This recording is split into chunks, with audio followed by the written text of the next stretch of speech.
The dead speak loudest in October, and Clara Hale heard her mother's voice in the autumn wind that rattled through Manhattan streets, 25 years after cancer stole her away.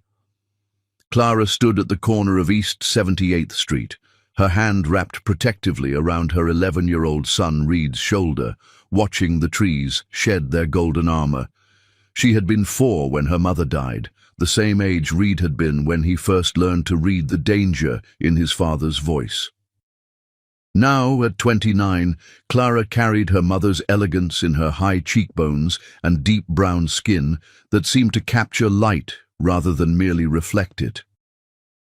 "Your father's car," Reed said quietly, his voice carrying that peculiar steadiness that made him seem older than his years. The observation was simple, but Clara heard the question beneath it. Grant's Mercedes sat precisely parallel, parked outside Iris's townhouse, its black surface gleaming like a predator's eye. Grant Cole had not mentioned visiting Clara's stepmother today. In 11 years of marriage, Grant mentioned very little that mattered. "Perhaps they're discussing the foundation paperwork," Clara offered, though the words felt hollow even as she spoke them. The Hale Foundation, her father's legacy, her inheritance, had become Grant's favorite topic since he'd discovered exactly how much money flowed through its veins. Reed's dark eyes, so like her father's had been, studied her face with that unsettling perception he'd possessed since he was 8. "He told you he had meetings downtown today." Yes, he had. Clara had come to visit Iris out of duty, the same poisonous duty that had shaped her life since she was 4 years old, and her father had carried her through the doors of their estate, presenting a woman whose beauty could stop clocks and whose smile could freeze hell. "This is Iris," her father had said on that spring day 25 years ago, his merchant's hand resting on the 18-year-old woman's back. "She's going to take care of us." Even at 4, Clara had understood that pretty words could carry ugly truths. Iris Penn, who became Iris Hale and then, after Clara's father's death, returned to Iris Penn, had been 14 years older than Clara, but carried herself like European royalty.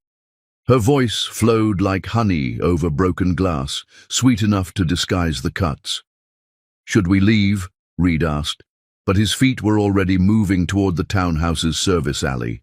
Her son had inherited more than his grandfather's eyes. He'd inherited his strategic mind. "We should," Clara agreed, following him, "but we won't." The kitchen window sat cracked open, a habit of Iris's housekeeper who believed in fresh air more than climate control.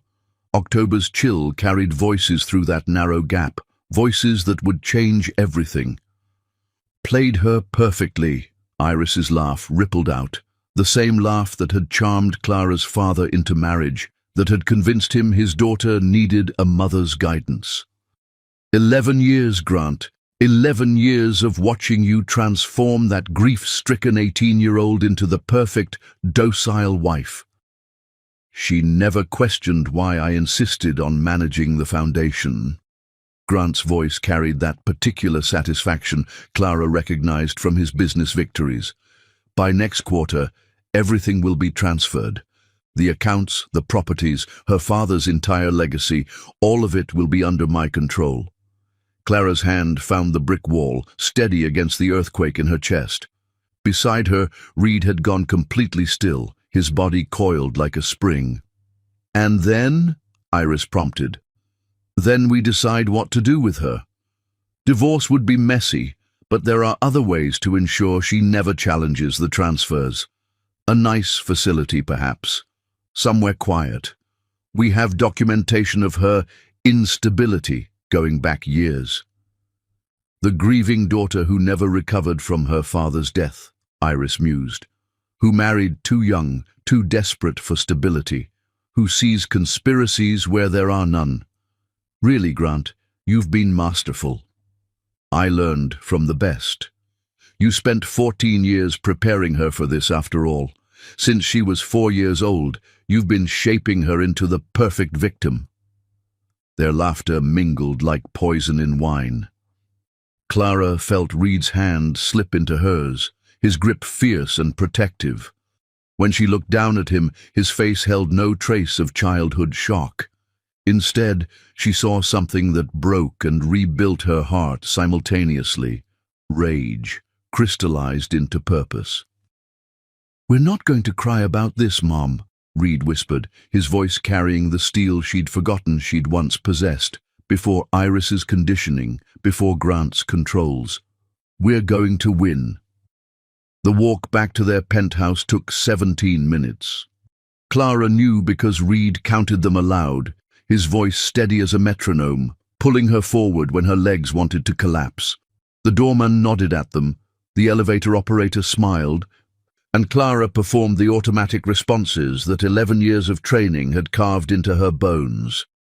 Inside their home, Grant's home really, though paid for with her father's money, Reed moved with sudden purpose. He pulled out a notebook from his backpack, the kind with grid paper he used for his advanced mathematics. But instead of equations, he began writing names, dates, fragments of the conversation they'd overheard. "Reed, Dad keeps his important papers in the study," Reed interrupted, his pencil moving steadily. "The one he locks, but he hides the spare key in that fake book on the third shelf. Hemingway. He thinks it's clever." Clara stared at her 11-year-old son. "How do you—" "I watch everything, Mom. I've been watching since I was 8, since the first time I saw him grab your wrist at dinner when you questioned a foundation expense."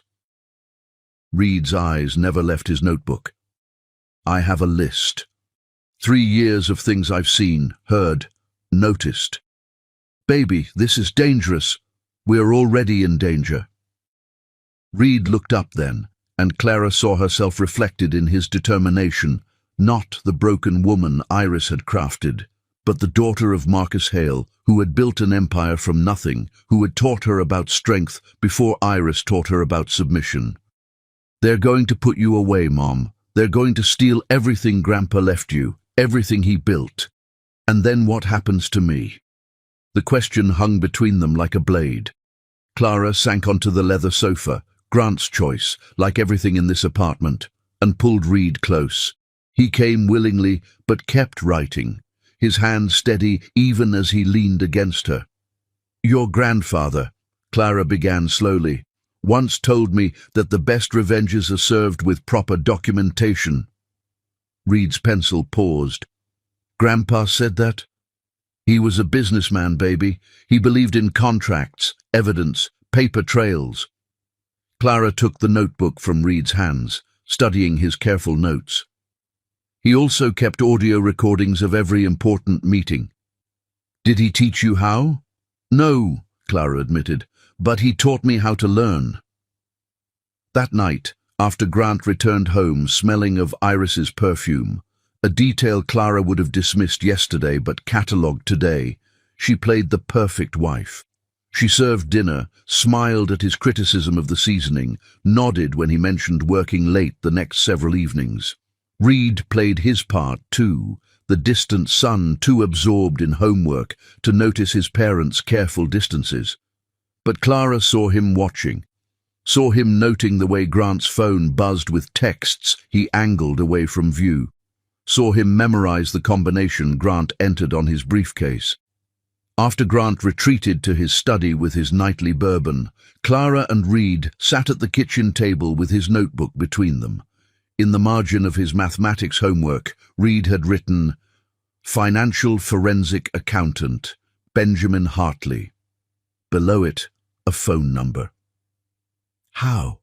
Clara whispered. "Grandpa's old lawyer, Mr. Morrison.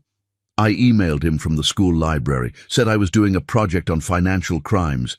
He recommended Mr. Hartley, said he's the best in Manhattan, that he specializes in uncovering hidden assets and fraud." Clara studied her son, this brilliant, brave child who had been preparing for war while she'd been sleeping through a siege. "Reed, if we do this, when we do this," Reed corrected. "Mom, they started this when you were 4 years old, when Iris looked at a grieving little girl and saw an opportunity, when she married Grandpa for his money, when she waited 14 years to push you into marriage with someone she could control? His voice dropped to a whisper. When they decided we were just obstacles to remove. Clara pulled her son close, feeling the tremor in his thin shoulders that his voice had hidden. He was 11 years old, forced to be a soldier in a war he hadn't started. But wars didn't wait for children to grow up. Iris had taught her that when she was 4. Tomorrow, Clara said, we call Mr. Hartley. And then? Then we learn everything. Every document, every secret, every lie they've told.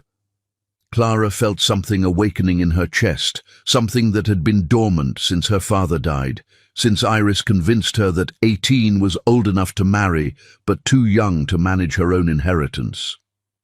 We're going to take back everything they stole. Reed pulled back to look at her, and for the first time in years, Clara saw him truly smile, not the careful expression he wore for his father, but the fierce joy of a warrior who'd finally been given permission to fight. We're going to win, he said again, and this time Clara believed him. Outside, October's wind rattled the windows like skeleton keys trying locks, and Clara thought she heard her mother's voice again, stronger now. Fight, baby, it's time to fight. Chapter 2. The Forensic Accountant. Benjamin Hartley's office occupied the 17th floor of a building that whispered old money through its marble bones, the kind of place Clara's father would have approved of, substance over show, quality that didn't need to announce itself. Clara sat with her spine straight, a posture beaten into her by Iris's endless corrections, while Reed occupied the chair beside her with the focused stillness of a chess player. They had waited 3 days to make this appointment, 3 days of performing normalcy while documenting everything with the precision of surgeons. The door opened at precisely 10 o'clock. Benjamin Hartley was not what Clara had expected. Where Grant wore his power in expensive suits and calculated smiles, Benjamin moved with quiet confidence in a simple navy suit that had seen better days. He was 35, according to Reed's research, with sandy hair that fell slightly too long over his collar and green eyes that seemed to catalogue everything without judgment. His handshake was firm but brief, professional but warm. "Mrs. Cole," he said, then turned to Reed with the same respect. "Mr. Cole, Morrison spoke highly of you both." "Just Reed," her son said, studying Benjamin with that intensity that made adults uncomfortable. But Benjamin simply nodded, accepting the correction without the patronizing smile most adults would have offered an 11-year-old. "Reed, then. And please, call me Ben." He moved behind his desk, which held neat stacks of papers and a photograph of a golden retriever, nothing else. Morrison indicated this was urgent but sensitive. "How can I help?" Clara had rehearsed this moment, but Reed spoke first, his voice clear and precise. "My father and my grandmother, step-grandmother, are stealing my mother's inheritance through systematic fraud dating back 25 years. Benjamin's expression didn't change, but his hand reached for a legal pad. "That's a serious accusation." "It's not an accusation," Reed said, pulling out his notebook. "It's a documented pattern." He opened to a page covered in his neat handwriting. "My mother inherited approximately $47 million in assets when my grandfather died 11 years ago. Today, she has signing authority on less than $2 million. Would you like to know where the rest went?" "Reed," Clara said softly, but Benjamin held up a hand. "Please, let him continue." "Reed, yes, I would very much like to know." For the next 20 minutes, Reed laid out what he'd observed, documented, overheard. He spoke like someone 3 times his age, with the devastating precision of someone who'd been collecting evidence since he was 8 years old. Benjamin took notes without interrupting, his expression growing progressively more serious. "The study," Reed concluded. "Everything's in there. The real documents, not the forgeries he shows Mom." "You've seen these documents?" Reed glanced at Clara, who nodded. "Last night, after he took his sleeping pills." From his backpack, Reed produced a phone. Clara hadn't even known he owned one, and showed Benjamin photograph after photograph. Account transfers, property deeds, foundation documents, all bearing Clara's signature. "I never signed these," Clara said quietly. "Half of them are dated when I was recovering from Reed's birth. I had complications, was hospitalized for 3 weeks." Benjamin studied the images, then looked at Clara with those steady green eyes. "Mrs. Cole, Clara. Clara, what they're doing, what they've done, it's not just fraud. It's conspiracy, forgery, theft on a massive scale. But proving it will be dangerous. These people have had 11 years to perfect their system.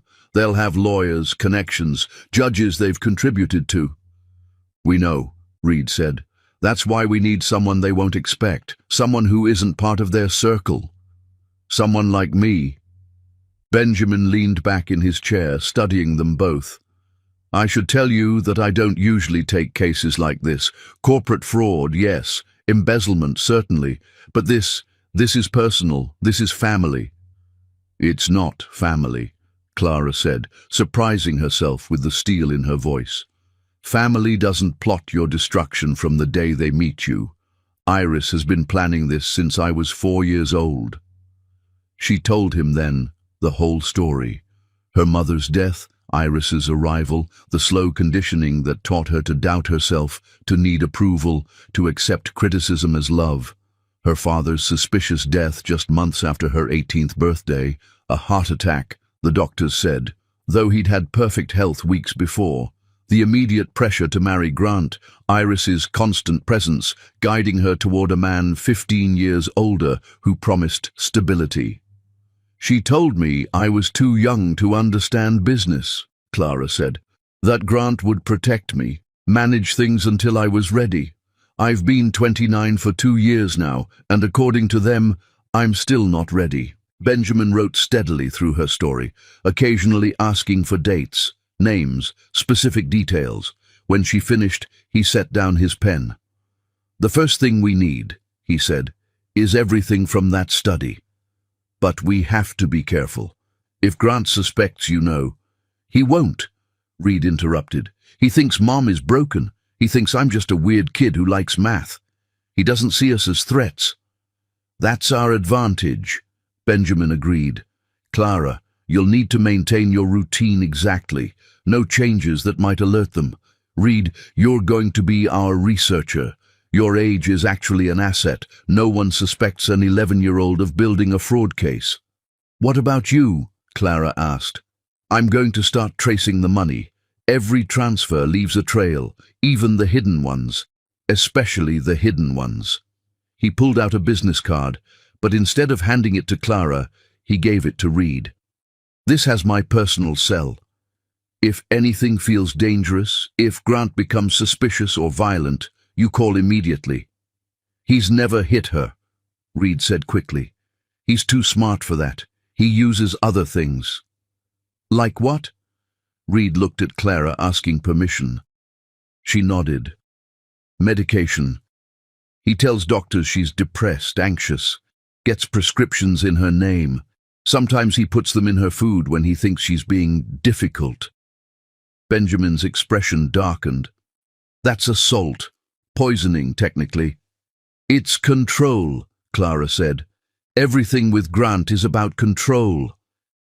They spent another hour going through details. Benjamin explained what he would need: bank records, tax returns, any original documents from Clara's father. Reed took notes like a court reporter, asking technical questions that made Benjamin raise his eyebrows. "You understand forensic accounting?" Benjamin asked. "I've been reading about it for 3 years," Reed said simply, "since I realized something was wrong." As they prepared to leave, Benjamin stood, walking them to the door. "Clara, I need you to understand something. Once we start this, there's no going back. Grant will fight with everything he has. Iris, too. They might try to destroy you publicly, claim you're unstable, use your hospitalization against you." "They're already destroying me," Clara said. They're just doing it quietly. Benjamin nodded, then did something unexpected. He crouched down to Reed's level, meeting his eyes directly. You're protecting your mother. That's brave. But I need you to promise me something. If this gets dangerous, if you ever feel unsafe, you call me, day or night. Understood? Reed studied him for a long moment, then nodded. You're different from the other adults. How so? You actually see us. That evening, while Grant attended another late meeting that smelled of Iris's perfume, Clara and Reed worked in the study. Reed had been right about the key. Hidden in a hollowed-out Hemingway, the sun also rises. The irony wasn't lost on Clara. The study itself was a shrine to Grant's ego. Diplomas from Harvard, photographs with politicians, awards for charitable giving, all funded by Clara's money, she now realized.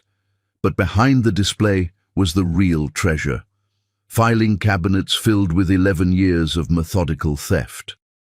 Reed photographed everything with the efficiency of a spy, while Clara found documents she'd never seen, powers of attorney she'd never granted, property sales she'd never authorized, foundation disbursements that went directly to accounts in Iris's name. "Mom," Reed whispered, holding up a folder marked with last year's date. "Look at this." Inside were medical forms, psychiatric evaluations claiming Clara suffered from paranoid delusions, that she was a danger to herself and potentially to her son, all signed by a doctor, Martin Reeves, who, according to the letterhead, had been treating her for 3 years. "I've never met this man," Clara breathed.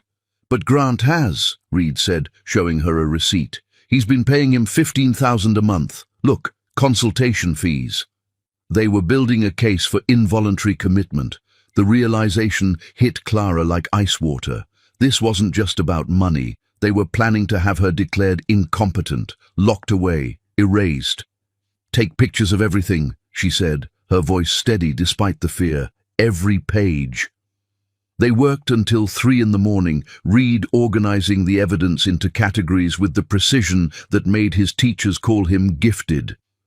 Clara found herself watching him, this boy who should have been worried about video games and soccer, instead documenting crimes with the focus of a prosecutor.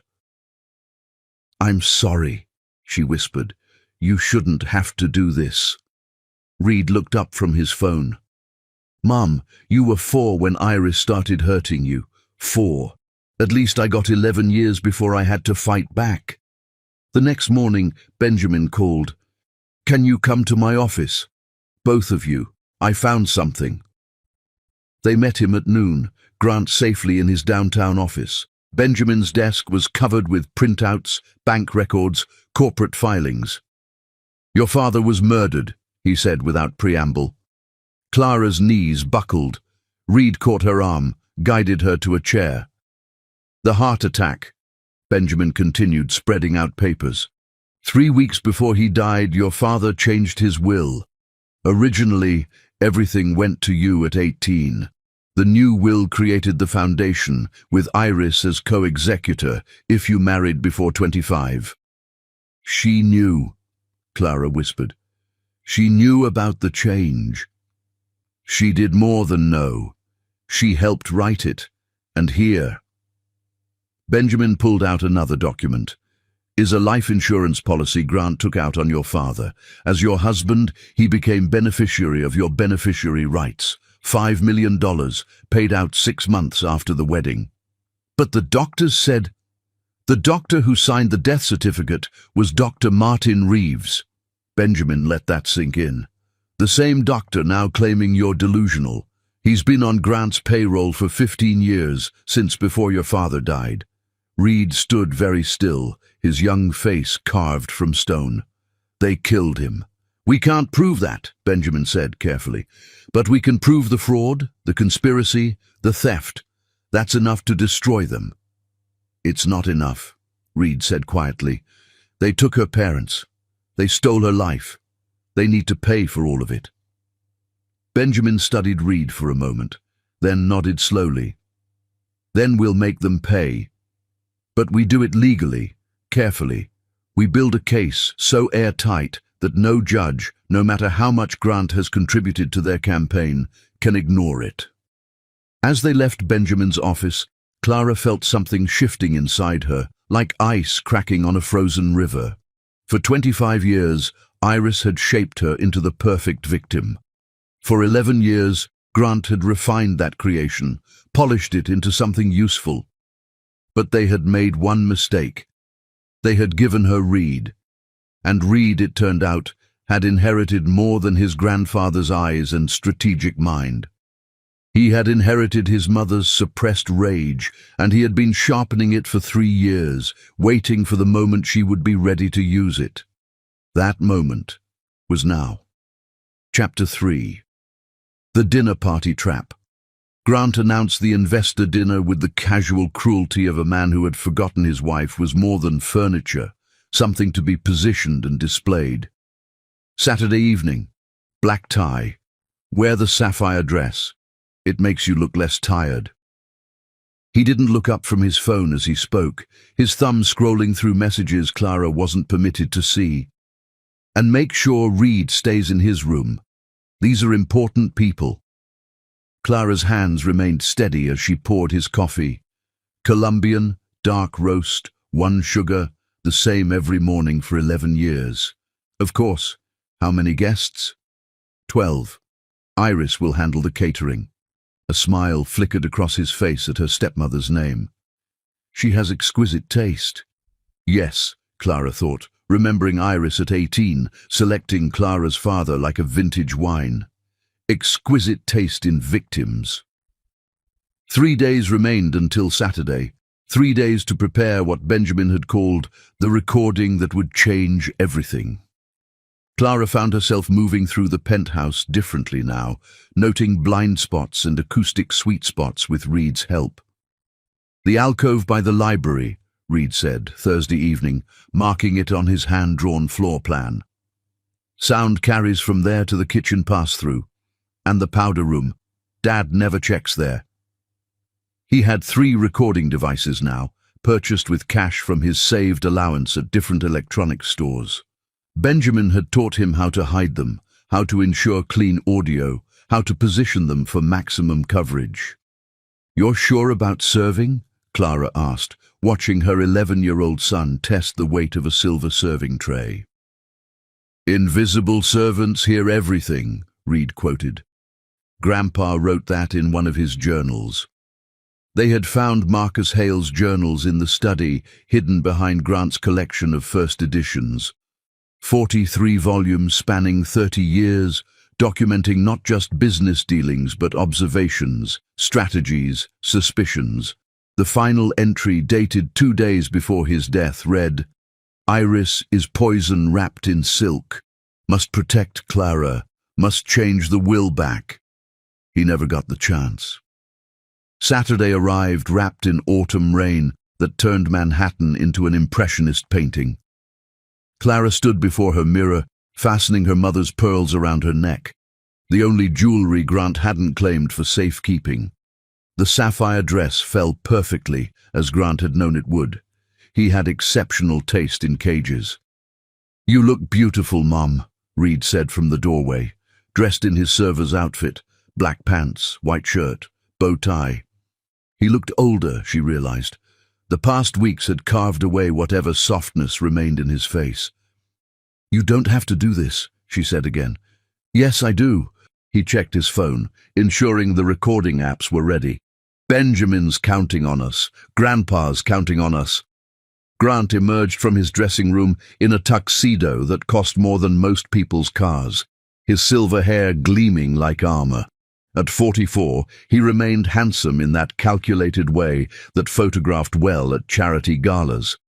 Clara remembered being 18, thinking his attention meant she was special, not realizing she was simply valuable. "Remember," he said, adjusting his cufflinks, "you're there to look gracious, not to speak. These are sophisticated people. They don't need to hear about whatever you've been reading." "Of course," Clara murmured, the perfect response delivered in the perfect tone. The guests arrived in a cascade of European cars and inherited wealth. Clara recognized half of them from foundation events, people who smiled at her like she was a well-trained pet, who spoke around her even when she stood between them. Iris arrived last, because queens always make entrances. At 43, Clara's stepmother had refined her beauty into a weapon. Her dress, winter white, despite the season, made her pale skin glow like moonlight. Her blonde hair, which had once fallen in careful waves, was now sculpted into an elegant chignon that exposed the diamonds at her throat, diamonds that had belonged to Clara's mother. "Darling," Iris purred, kissing Clara's cheek with lips that left no mark. "You look lovely. That dress always suited you." Always. As if Iris had been dressing Clara in costumes her whole life, which Clara supposed she had.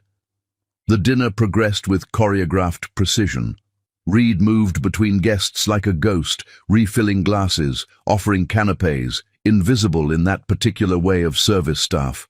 But Clara saw him positioning himself strategically, saw his phone tucked behind a vase where it could capture the room, saw him memorizing every conversation.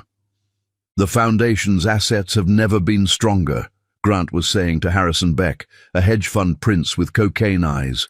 "We're moving into offshore investments. Better returns, fewer questions." "Clara must be thrilled," Harrison said, his gaze finding her across the room. "All that charity work finally paying dividends." "Clara trusts me to handle the complex matters," Grant replied smoothly. "She prefers to focus on simpler things." Laughter rippled through the group, the kind that sliced without leaving visible wounds. It was during the third course, duck confit that Iris had selected, that Clara noticed Grant and Iris exchange a look. A tiny nod, a shared understanding built over years of conspiracy.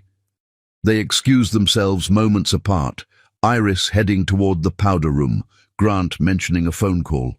Reed materialized at Clara's elbow. "The library," he whispered, then louder. "More wine, Mrs. Cole."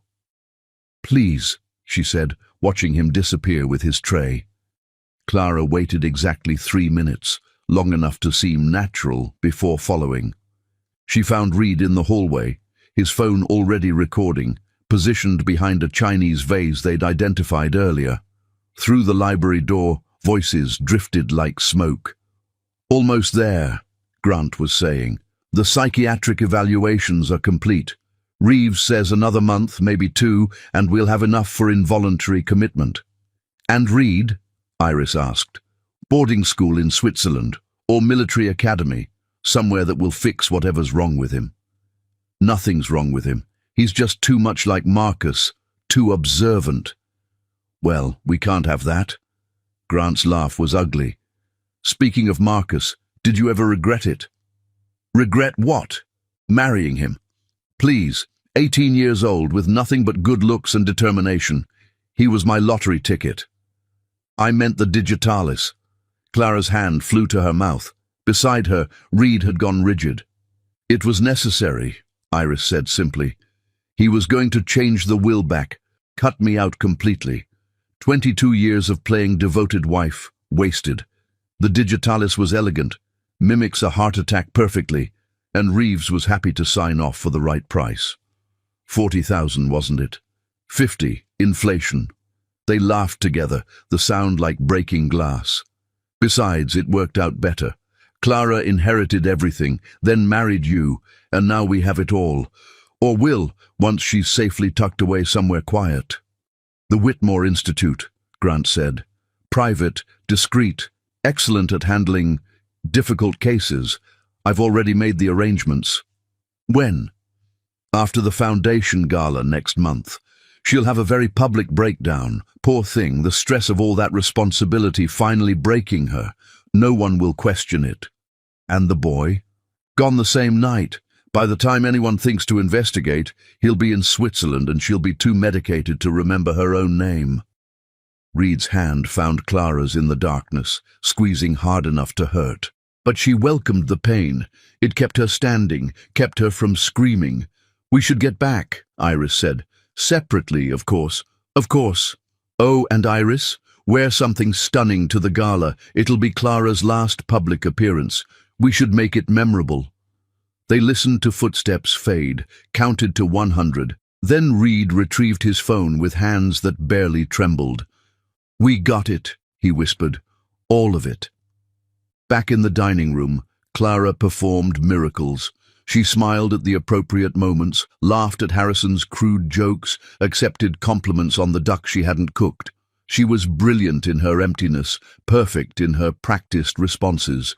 No one noticed her hands shaking beneath the table. No one except Reed, who appeared at her elbow with water when the room grew too hot, who created small diversions when her smile threatened to crack. Iris returned, glowing with secret satisfaction. Grant followed minutes later, his hand finding Clara's shoulder in a gesture that looked affectionate but felt like a shackle. "Ladies and gentlemen," Grant announced, raising his champagne, "a toast to the future, to smart investments, loyal partnerships, and the wisdom to know when to let go of what no longer serves us." Everyone raised their glasses. Clara drank champagne that tasted like ashes. "And," Grant continued, his hand tightening on Clara's shoulder, "to my beautiful wife, who makes all of this possible." More laughter, knowing looks. They all knew, Clara realized. Every person in this room knew she was the golden goose, knew Grant had married her for her money, knew Iris had orchestrated it all.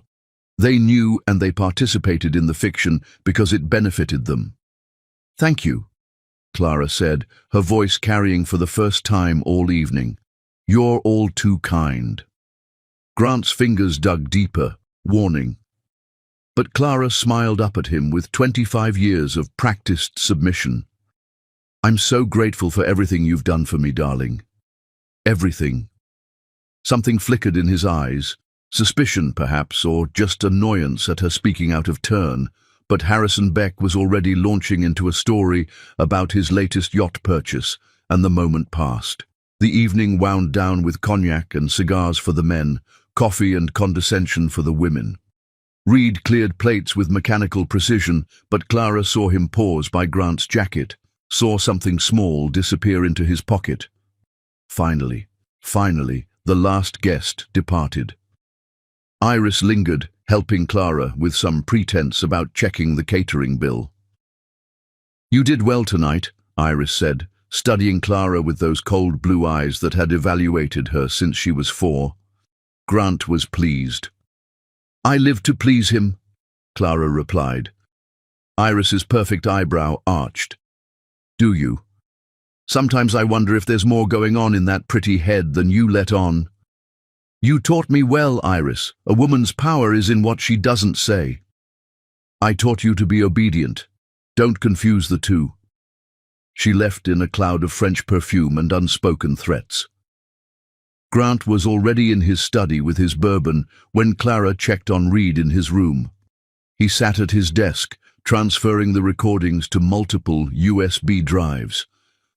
"Mom," he said without looking up, "I got into his phone." "What?" Reed held up Grant's phone. She hadn't even noticed him take it. "He uses your birthday as his password. Arrogant and stupid." His fingers flew across the screen. "I'm forwarding everything to Benjamin. Emails, texts, financial records, everything." "Reed, if he catches you..." "He won't. I'll put it back when he passes out.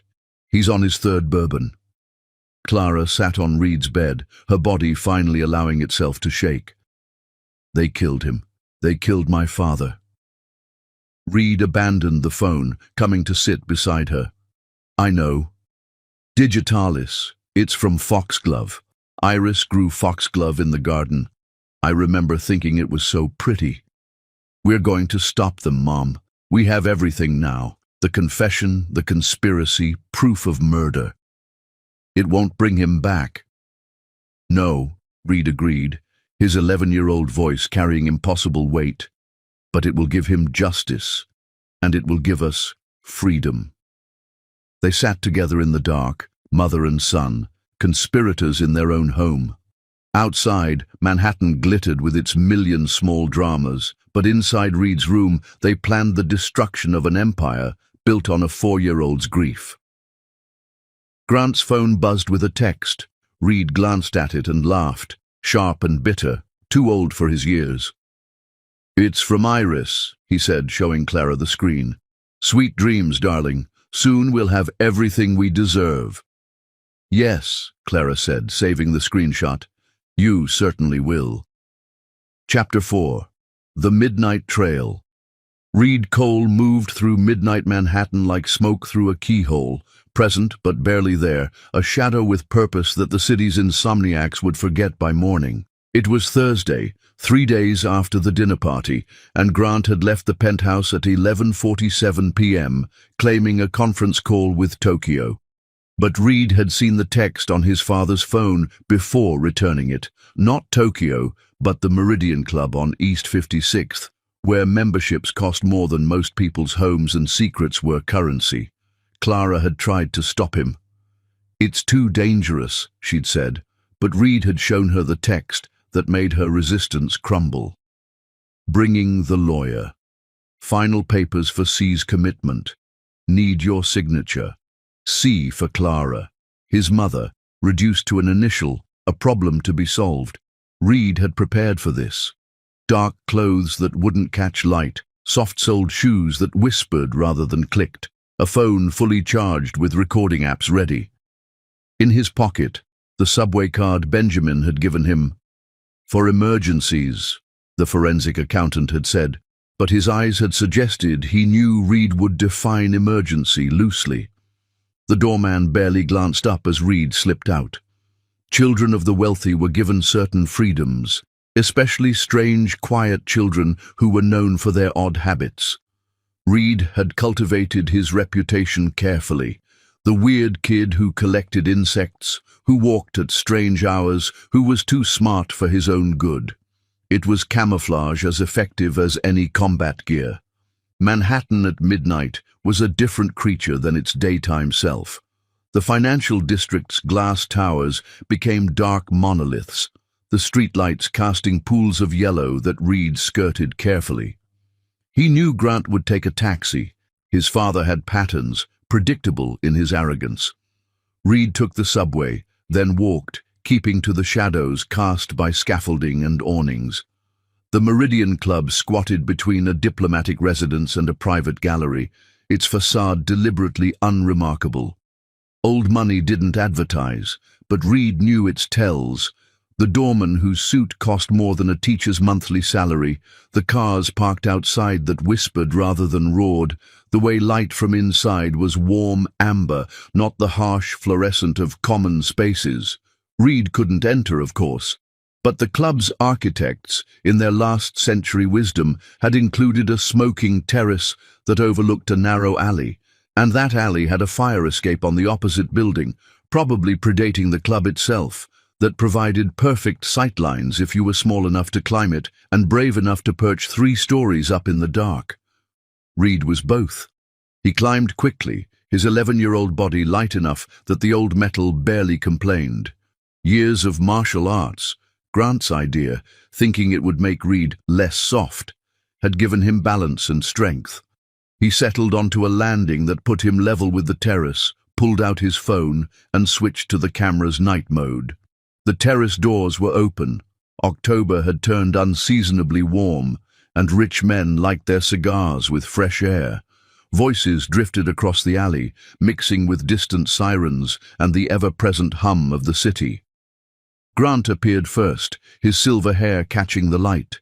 Behind him, a man Reed recognized from the photographs in Benjamin's files, Lawrence Ashford, senior partner at Ashford, Klein and Associates. The kind of lawyer who had judges on speed dial and ethics on ignore. "Paperwork is bulletproof," Ashford was saying, lighting a cigar that probably cost more than most people's groceries. "Dr. Reeves has been brilliant. 3 years of documented instability, medication non-compliance, paranoid delusions. Any judge will sign the commitment order." "And the boy?" Grant asked. "Switzerland. The Edelweiss Academy has agreed to take him immediately. They specialize in difficult children.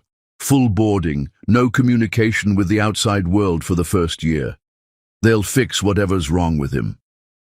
Reed's hand tightened on his phone, but he kept recording. There's nothing wrong with him, Grant said, surprising Reed. He's just too smart, sees too much, like his grandfather.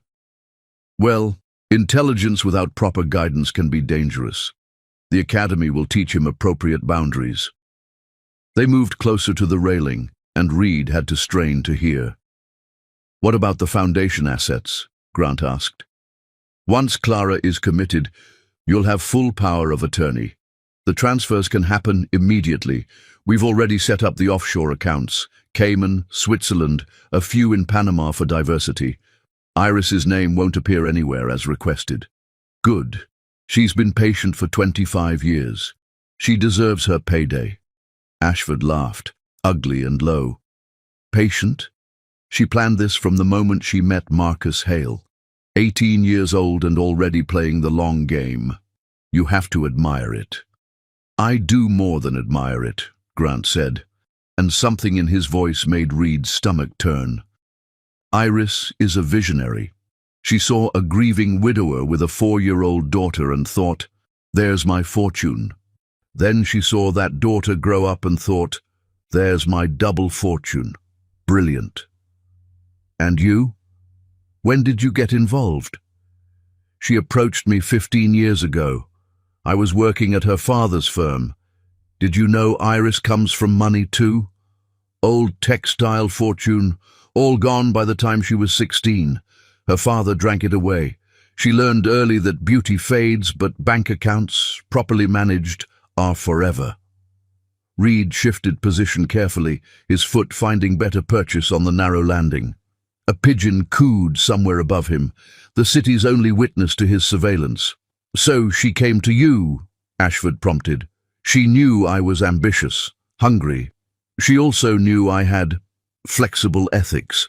She proposed a partnership. She'd guide Clara toward me, I'd marry her, and together we'd take everything. It was supposed to be simple. But Clara had a child. Reed complicated things. He watches, notices things. Last week I caught him in my study. Reed's blood chilled. He said he was looking for a book, Grant continued, but I know he was snooping. We need to move faster. The gala is in 3 weeks. Too long, this weekend. We'll stage something at the foundation. Clara's been working on some new exhibit. We'll say she had a psychotic break, destroyed it, attacked someone. Iris will be there as a witness, of course. This weekend. That's ambitious. It's necessary. I have a feeling. Grant paused, looking out over the city. For a moment, his gaze swept toward Reed's hiding spot, and Reed held his breath, pressing himself against the cold metal. I have a feeling we're running out of time. They went back inside, but Reed waited, patient as a spider. 20 minutes later, they returned with brandy and another man, Dr. Martin Reeves himself, thin and nervous, with hands that shook until he downed his drink. I don't like this acceleration, Reeves was saying. The documentation needs to appear organic, accumulated over time. You've had 3 years, Grant interrupted. How much more organic do you need? But if someone investigates, who's going to investigate? Ashford asked. A concerned stepmother and a devoted husband committing a clearly unstable woman for her own good. It's a tragedy, not a crime. The boy might talk. The boy will be in Switzerland before anyone can ask him questions. Grant's voice had turned cold. Unless you'd prefer we revisit our arrangement regarding Marcus Hale's death certificate. Reeves went pale. That's not necessary. Then stop whining and do your job. I want those commitment papers ready by tomorrow. Full psychiatric hold, indefinite duration, no visitors without my express permission. And her assets become mine to manage as her loving husband and only advocate. Grant raised his glass. Gentlemen, to the end of a very long game. They toasted, their glasses catching the light like small fires. Reed had heard enough. He descended the fire escape slowly, each step deliberate, his mind already racing through contingency plans. They had moved up the timeline. This weekend, 2 days away. He needed to get to Benjamin. Now. But as he reached the ground, a hand fell on his shoulder. Reed's training kicked in. He twisted, dropped, rolled away, coming up in a defensive stance his instructor would have praised. But the figure stepping from the shadows wasn't a threat. It was Benjamin Hartley, dressed in dark clothes similar to Reed's, a small smile on his face. "Good reflexes," Benjamin said quietly. "Though next time, check for backup exits before climbing. That fire escape only has one way down." "You followed me?" "I followed Grant. Saw you on the fire escape. Figured you had the recording covered, so I documented his arrival, the cars, license plates, evidence of the meeting." Benjamin held up his own phone. "Your mother called me when you left. She was terrified. She didn't stop me, number because she knew you were right to go." Benjamin crouched down to Reed's level. "What did you hear?" Reed told him everything, his perfect memory recreating the conversation word for word. Benjamin's expression grew progressively darker. "This weekend," he murmured. "We're not ready. We have to be." Benjamin studied Reed for a long moment. "You're 11 years old." So you shouldn't have to be this brave." "My mom was 4 when Iris started destroying her. Brave doesn't have an age requirement." Benjamin stood, and Reed saw something shift in his expression. Respect, maybe, or recognition. "You're right. Come on. I'll take you home. We need to plan." They walked through empty streets, Benjamin keeping Reed on the inside of the sidewalk, automatically protective. Reed found himself studying the man, the way he moved with quiet confidence, the way he scanned their surroundings without seeming paranoid, the way he treated Reed as an equal, not a child. "You like my mom," Reed said suddenly. Benjamin's step faltered slightly. "She's my client." "That's not an answer." "No," Benjamin agreed. "It's not." They walked in silence for a block before he continued. "Your mother is remarkable. What she's survived, what she's fighting through, most people would have broken years ago. She almost did break, but she didn't, and that's what's remarkable." Benjamin glanced down at Reed. "You saved her, you know. Your courage gave her permission to find her own. We saved each other." "Yes," Benjamin said softly. "You did." They reached the penthouse building at 2:17 a.m. The doorman was asleep at his desk, and they slipped past like ghosts. In the elevator, Benjamin handed Reed a USB drive. "Everything I've found so far. Financial records going back 15 years. Your father, Grant, has been stealing from your mother since before they married. Small amounts at first, test runs, then bigger, bolder. He's taken approximately $31 million. $31 million, Reed repeated, his young mind trying to comprehend the number. "Your grandfather built something beautiful, Reed. The foundation was meant to help people, to be a legacy of kindness. Grant and Iris turned it into their personal bank account." The elevator opened on the penthouse floor. Clara was waiting in the hallway, still in her clothes from earlier, her face drawn with worry. When she saw Reed, she pulled him into a fierce hug. "Don't ever do that again," she whispered. "I had to, Mom." "I know." She pulled back, looking at Benjamin over Reed's head. "Thank you for watching him. He didn't need much watching. Your son is exceptionally capable." Benjamin handed her another USB drive. Reed got the recording. It's damning. Murder confession, conspiracy, fraud, everything. "This weekend," Reed said. "They're moving this weekend." Clara's face went pale, but her voice remained steady. "Then we move faster." They stood in the hallway, 3 conspirators united by necessity and something deeper, a shared recognition of injustice that demanded correction. The penthouse door loomed behind them, and beyond it, Grant slept off his brandy, unaware that his perfect crime had been perfectly documented by an 11-year-old boy with his grandfather's eyes and his mother's awakening rage.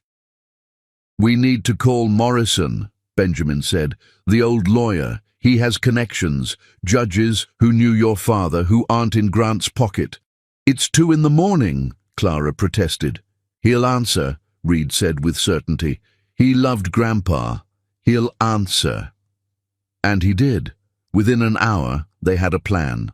Within 2 hours, they had a judge willing to review an emergency petition. Within 3 hours, as dawn painted Manhattan in shades of amber and gold, they had what they needed. A temporary restraining order, preventing Grant from moving any assets or making any medical decisions for Clara. Grant would wake to find his perfect plan in ruins.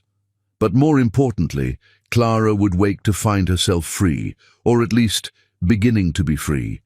25 years of chains couldn't be broken in a single night, but they could begin to crack. Chapter 5. Building the Case. Saturday arrived dressed in false normalcy, Grant reading his Financial Times over Colombian coffee, while Clara arranged Reed's weekend schedule with the precision of a general planning a campaign. "Museum trip this morning," she said, her voice steady as her hands. "The Egyptian exhibit Reed's been researching." Grant didn't look up. "Fine, take the car." He had no idea that the museum trip was actually a meeting at Benjamin's office, where a team of forensic accountants had been working through the night, following the money like bloodhounds on a scent. The restraining order remained their secret weapon, filed but not yet served. Benjamin had advised waiting. Let Grant and Iris believe their plan was proceeding while they built an ironclad case. "We have one shot," Benjamin had said. "If we strike too early, they'll destroy evidence, move assets we haven't found yet." So Clara performed her morning ritual. Grant's coffee, his preferred breakfast, the right amount of deference mixed with distance. She'd become an actress worthy of Broadway, though her stage was a Manhattan penthouse, and her audience a man who'd helped murder her father. Reed sat across from Grant, eating cereal with mechanical precision, his notebook beside him. To Grant, it looked like homework.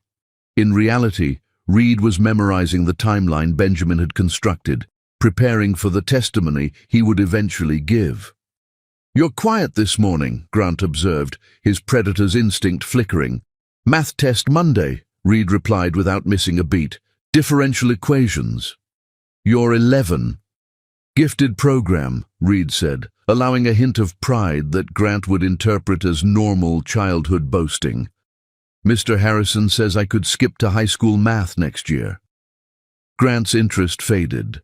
A smart child was useful for reputation. A genius child was a complication he'd rather avoid. At 10 o'clock, Clara and Reed left for their museum trip. Grant didn't watch them go. He was already on a call with Ashford, which Reed knew because he'd planted a listening device in Grant's study phone 2 nights ago. Benjamin's office had transformed into a war room. Whiteboards covered with financial flows, boxes of documents dating back decades, 3 other accountants Benjamin had brought in, all of them working for free because, as one said, Marcus Hale was a good man, and what they did to his family is unconscionable. "Clara, Reed," Benjamin stood as they entered, and Clara noticed the shadows under his eyes, the way his usually neat hair was disheveled. He'd been here all night. "You need to sleep," she said without thinking. "Later. Look at this." He led them to a wall covered in photographs and documents connected by red string, like a conspiracy theorist's dream. "We've traced every dollar. Grant wasn't just stealing. He was using your money to fund other crimes, bribes to city officials for construction contracts, paying off health inspectors, even funding campaigns for judges who would be sympathetic. My money built his corruption network," Clara said quietly. "Your father's money," Reed corrected. "Grandpa would be furious." "He'd be proud," said a voice from the doorway. James Morrison entered, the elderly lawyer moving carefully but with purpose. At 81, he looked like parchment wrapped around steel. Marcus always knew Iris was poison. He just didn't know how deep it went. Morrison had brought reinforcements, 2 federal prosecutors who specialized in financial crimes, a judge who'd been Marcus's golf partner, and surprisingly, a woman Clara vaguely recognized. Dorothy Chen, the woman introduced herself. I was your father's secretary for 10 years. I've been keeping copies of things Iris didn't know existed. She placed a box on the table. Inside were letters, documents, recordings on old cassette tapes. Your father suspected Iris was having an affair his last year, Dorothy explained. He hired a private investigator. These are his reports. Clara opened the first folder and gasped. Photographs of Iris and Grant from 15 years ago, before Clara's marriage, before her father's death. They'd been planning this for longer than anyone imagined. There's more, Dorothy said gently. The investigator found evidence that Iris had done this before. Her first husband, when she was 16, he died of a heart attack too. She inherited just enough to move to New York, reinvent herself. She's a serial killer, Reed said flatly. She kills for money.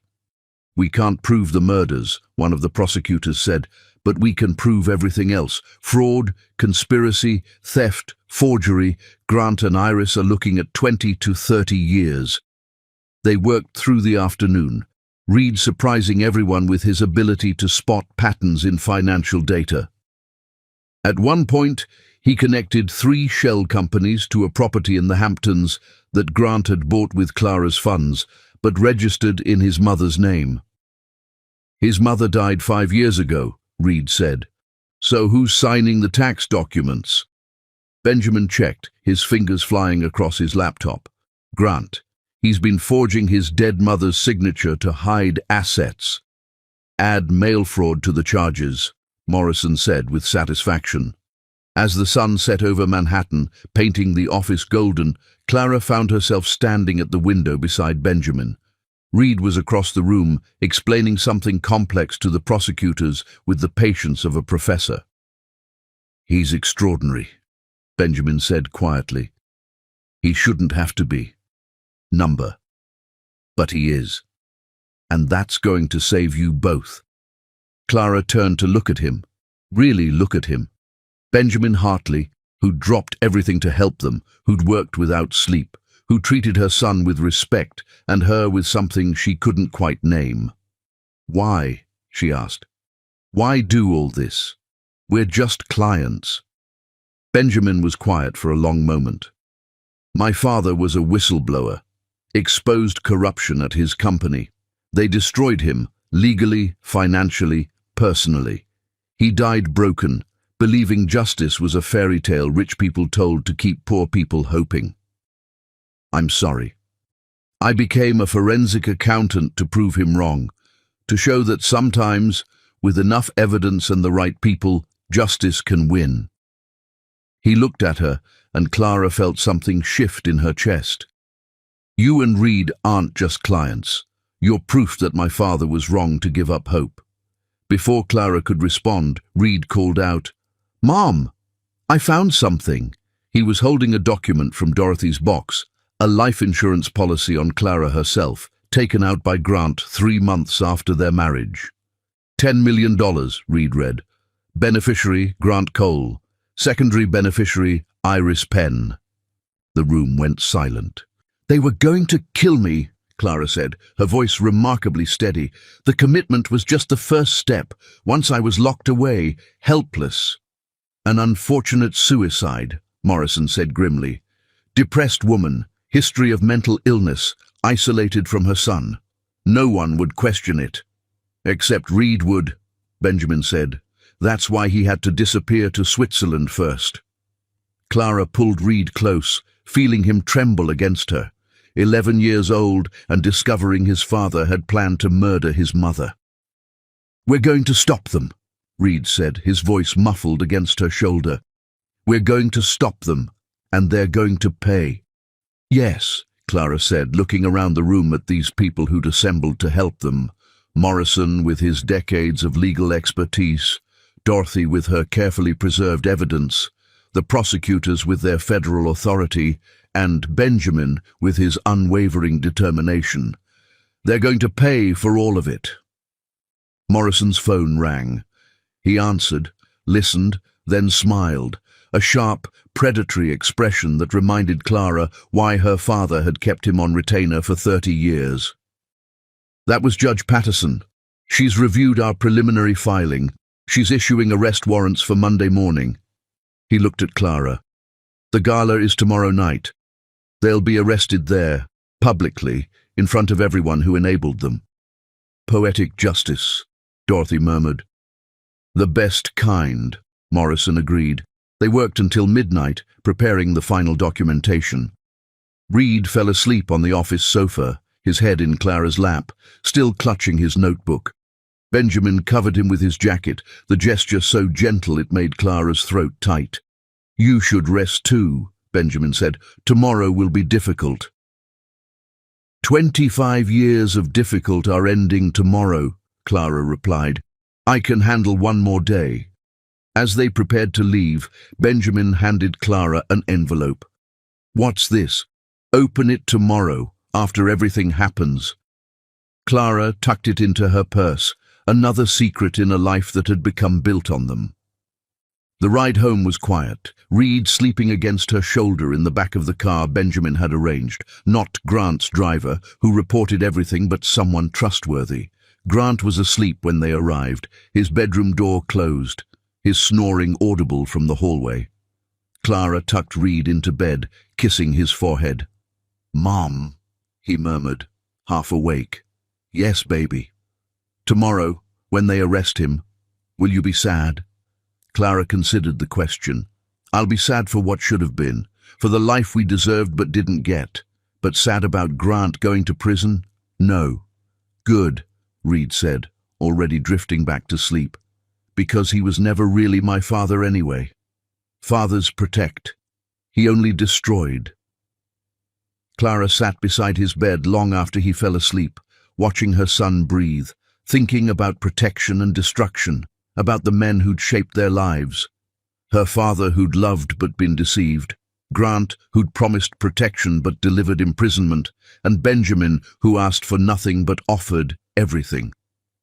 Tomorrow, at the gala her father had founded to celebrate philanthropy and kindness, Grant and Iris would fall. Their empire of lies would crumble in front of the people who'd helped them build it. It would be, Clara thought, what her father would have called a hostile takeover, except this time she was taking back what had always been hers. Chapter 6. The Night Before Justice. Sunday dawned grey and restless, Manhattan sky wearing morning colors as if it knew what was coming. The gala was 12 hours away, and Grant moved through the penthouse like a king surveying his kingdom one last time. He didn't know it was his last time. Clara watched him from the kitchen as she prepared breakfast, noting the satisfaction in his movements, the way he hummed, actually hummed, while reviewing papers in his study. The commitment documents, she knew. Benjamin had confirmed through his contacts that Dr. Reeves had delivered them yesterday. You seem happy, she said, bringing him his coffee. Grant looked up, surprised by her observation. In 11 years, she rarely initiated conversation beyond the necessary. The foundation's doing well, he said, the lie flowing smooth as silk. Tonight's gala should raise another $1 million for the children's ward. The children's ward he'd been stealing from. Clara's hand remained steady as she set down the cup. Reed's looking forward to it, she said, his first formal gala. Reed's not coming. Grant's voice was flat, final. It's an adult event. I've arranged for Mrs. Patterson to watch him. Mrs. Patterson, who worked for Grant, who would ensure Reed was home when the emergency happened, when Clara was taken away. Of course, Clara said, but she was already texting Benjamin under the table. They'd anticipated this. Reed appeared in the doorway, still in his pajamas, looking younger than his 11 years. It was deliberate. He'd chosen the dinosaur pajamas Grant had bought him 2 years ago, never worn, to appear as the child Grant wanted him to be.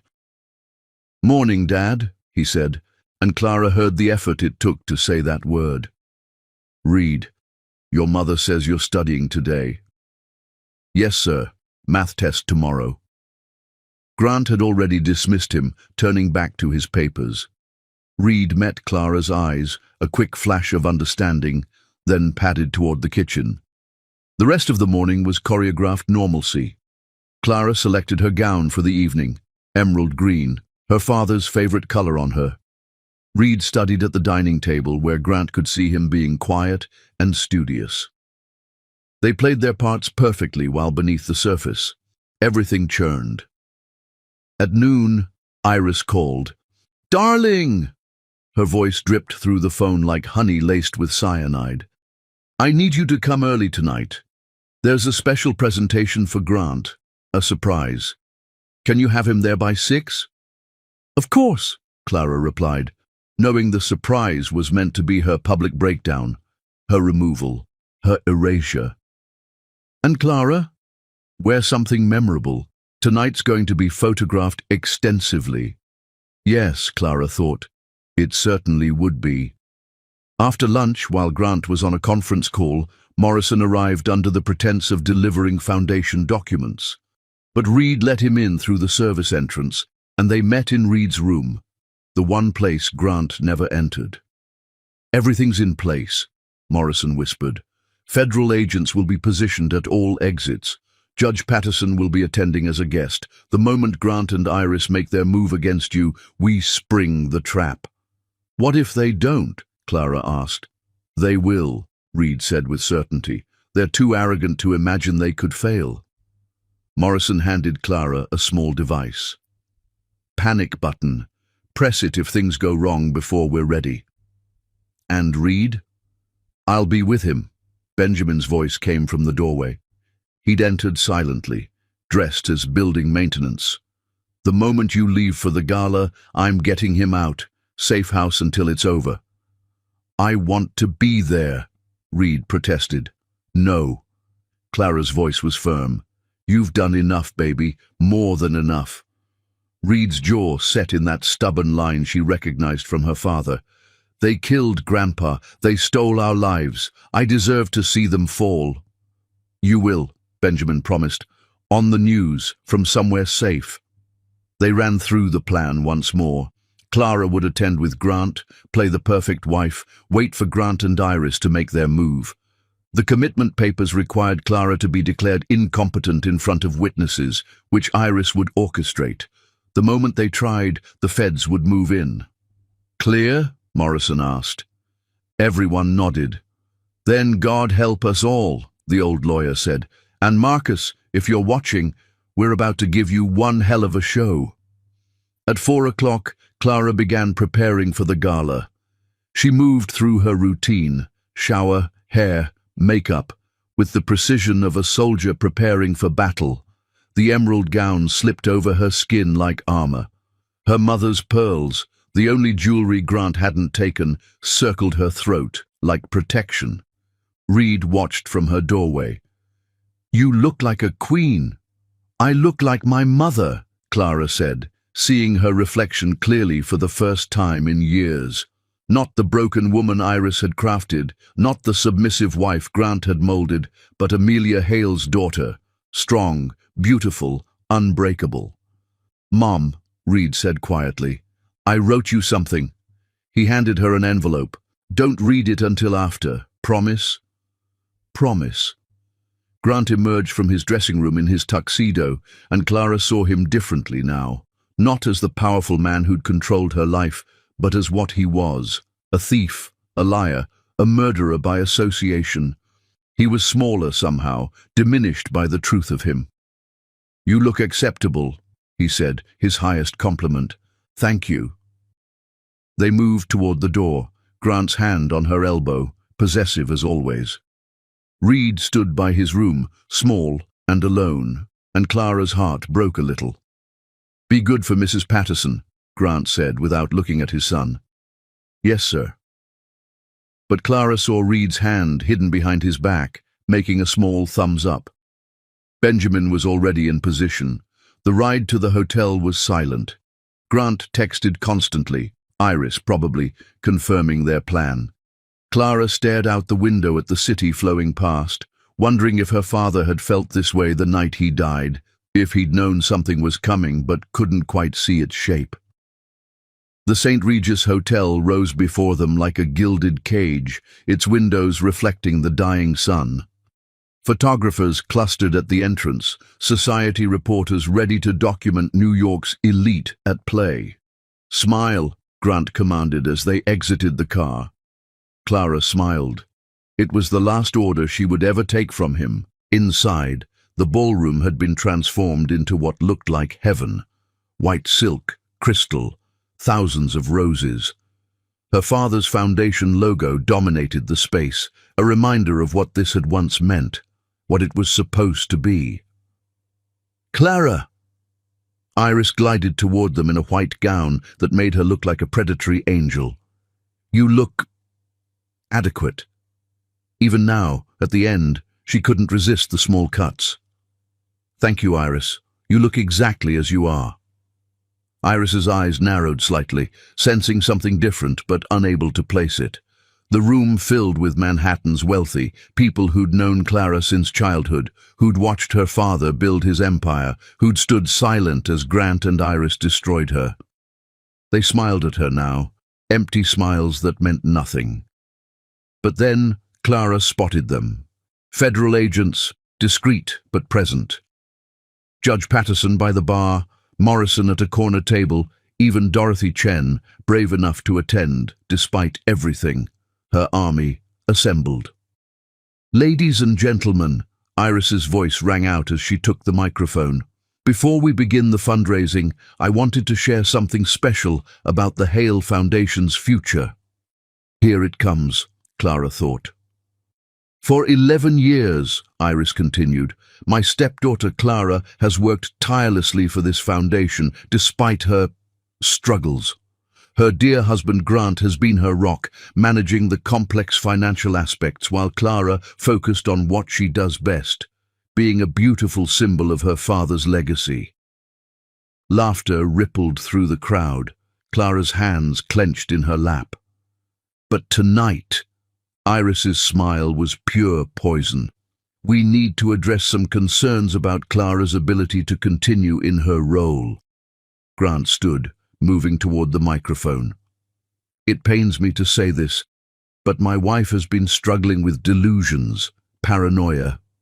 Just yesterday, she accused me of stealing from the foundation, me who has done nothing but protect her father's legacy." Murmurs through the crowd. Clara saw the federal agents shifting position. "We've consulted with specialists," Grant continued, pulling out documents, the commitment papers. "And we believe, for Clara's own safety and the foundation's future, she needs professional help." "No," Clara said, standing. Her voice carried across the ballroom. "I don't." Grant's face darkened. "Darling, please, don't make this harder. You killed my father." The words dropped into the silence like bombs. "She's clearly having an episode," Iris said quickly, moving toward Clara. "Someone called Dr. Reeves." "Dr. Reeves is already in federal custody," Judge Patterson said, standing. "As you're about to be." The room erupted. Federal agents moved in from all sides, badges out, weapons visible. Guests screamed, backed away. Photographers started shooting pictures that would make front pages nationwide. "Grant Cole, Iris Penn," the lead agent announced. "You're under arrest for conspiracy, fraud, murder in the first degree, and 37 other charges I'll be happy to enumerate at the station." "This is ridiculous," Grant shouted, but there was fear in his eyes now. "Clara's insane. Tell them." But the room was silent, watching as handcuffs clicked around the wrists of the golden couple who'd ruled their social circle through fear and favors. "The evidence," Iris said, her composure finally cracking. "There's no evidence." "Your complete confession to murdering Marcus Hale with Digitalis," Clara said, pulling out her phone. "The recording of you and Grant planning to have me committed and then killed? The proof of $31 million in theft? That evidence?"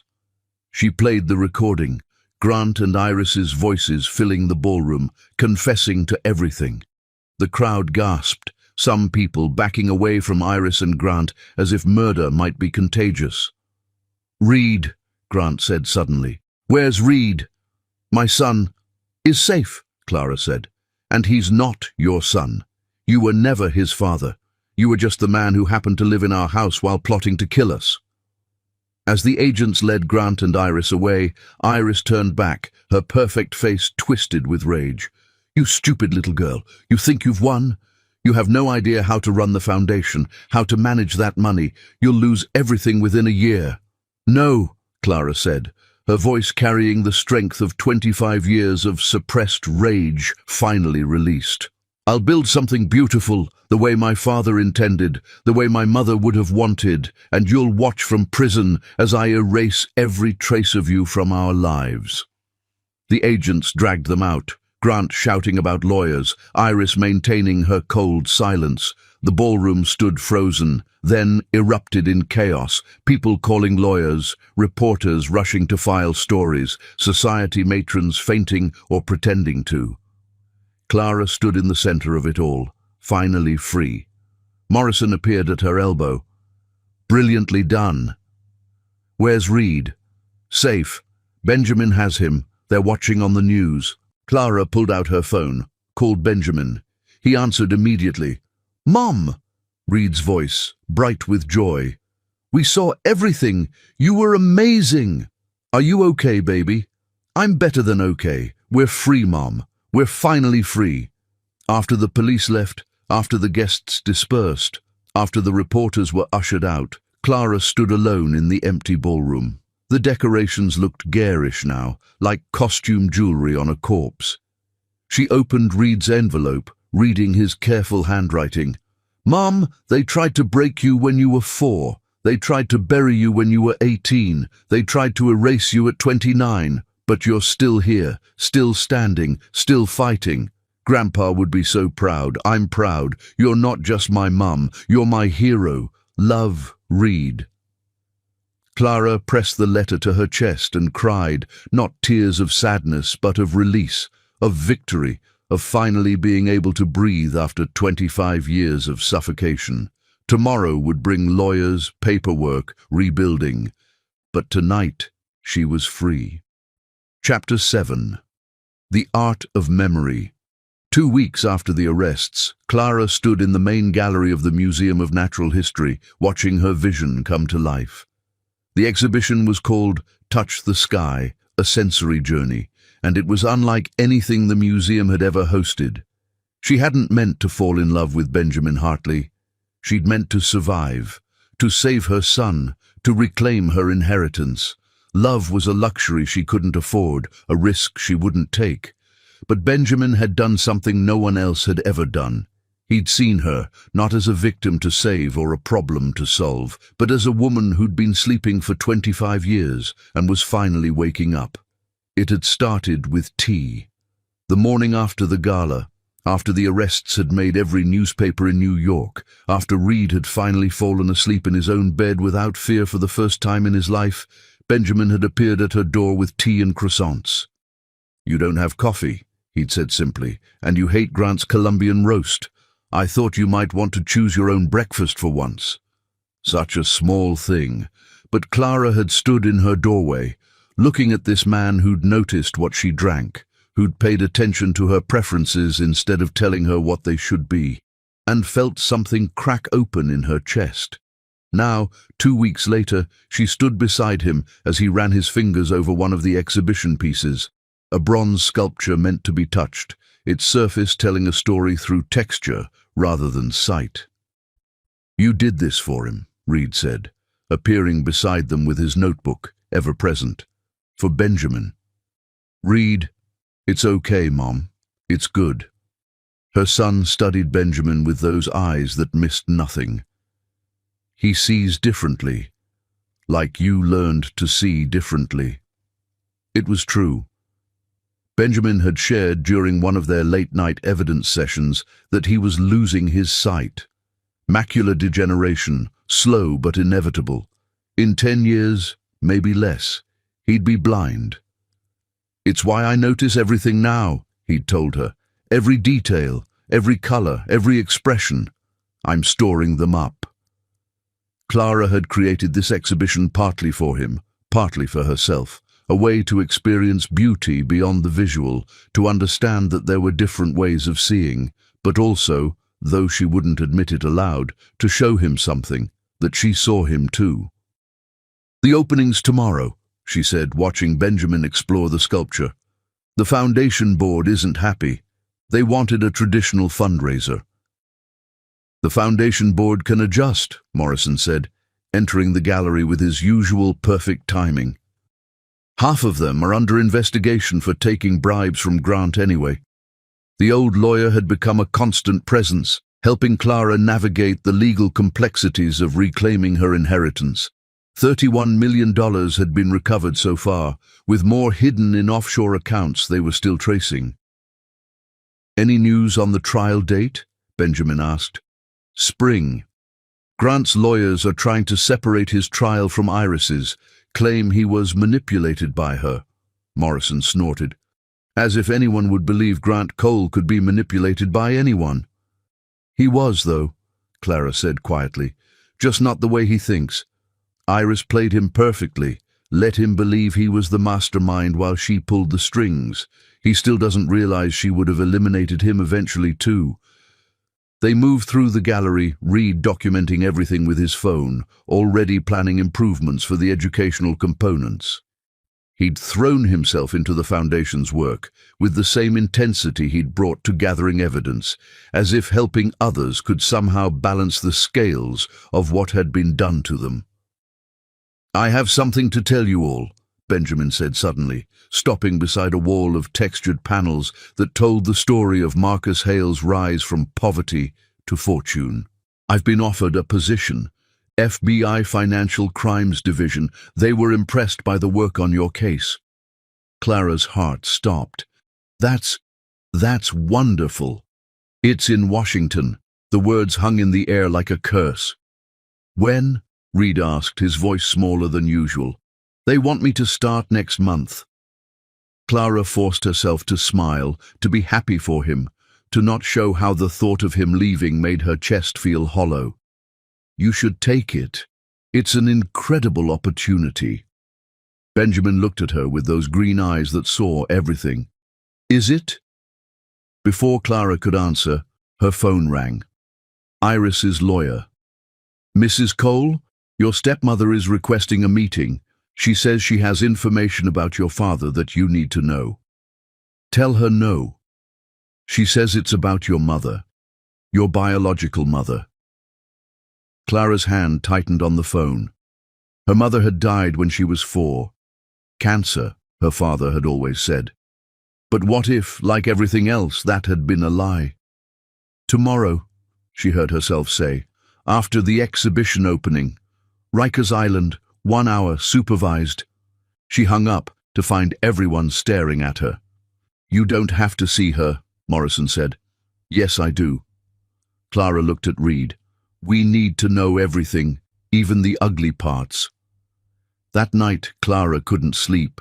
She stood at her bedroom window, her bedroom now, not Grant's, she'd had everything of his removed, and watched Manhattan glitter below. The city looked different now that she was free to leave it, smaller somehow, less imprisoning. A soft knock at her door. Reed entered, carrying 2 mugs of hot chocolate. "Couldn't sleep either?" she asked. "I keep thinking about Benjamin leaving." Reed sat on her bed, looking younger than his 11 years. "He's the first man who ever made you smile, really smile, not the fake one you did for Dad." "Reed, you love him." It wasn't a question. "It's complicated." "No, it's not. You love him, he loves you, but you're both too scared to say it because you think you're protecting each other." Reed sipped his chocolate. "Adults make everything complicated." "When did you become so wise?" "When I had to be." They sat in comfortable silence. Then Reed said, "I put something in his coat pocket." "Reed, what did you do?" "Nothing bad. Just a letter. From you." "I didn't write. The one you wrote 2 weeks ago, when he was working all night on the offshore accounts. You thought I was asleep, but I saw you writing it at the kitchen table. Then you threw it away. I rescued it." Clara's face burned. That letter, she'd poured everything into it. Every feeling she couldn't say aloud, every reason she was grateful, every way he'd changed her life.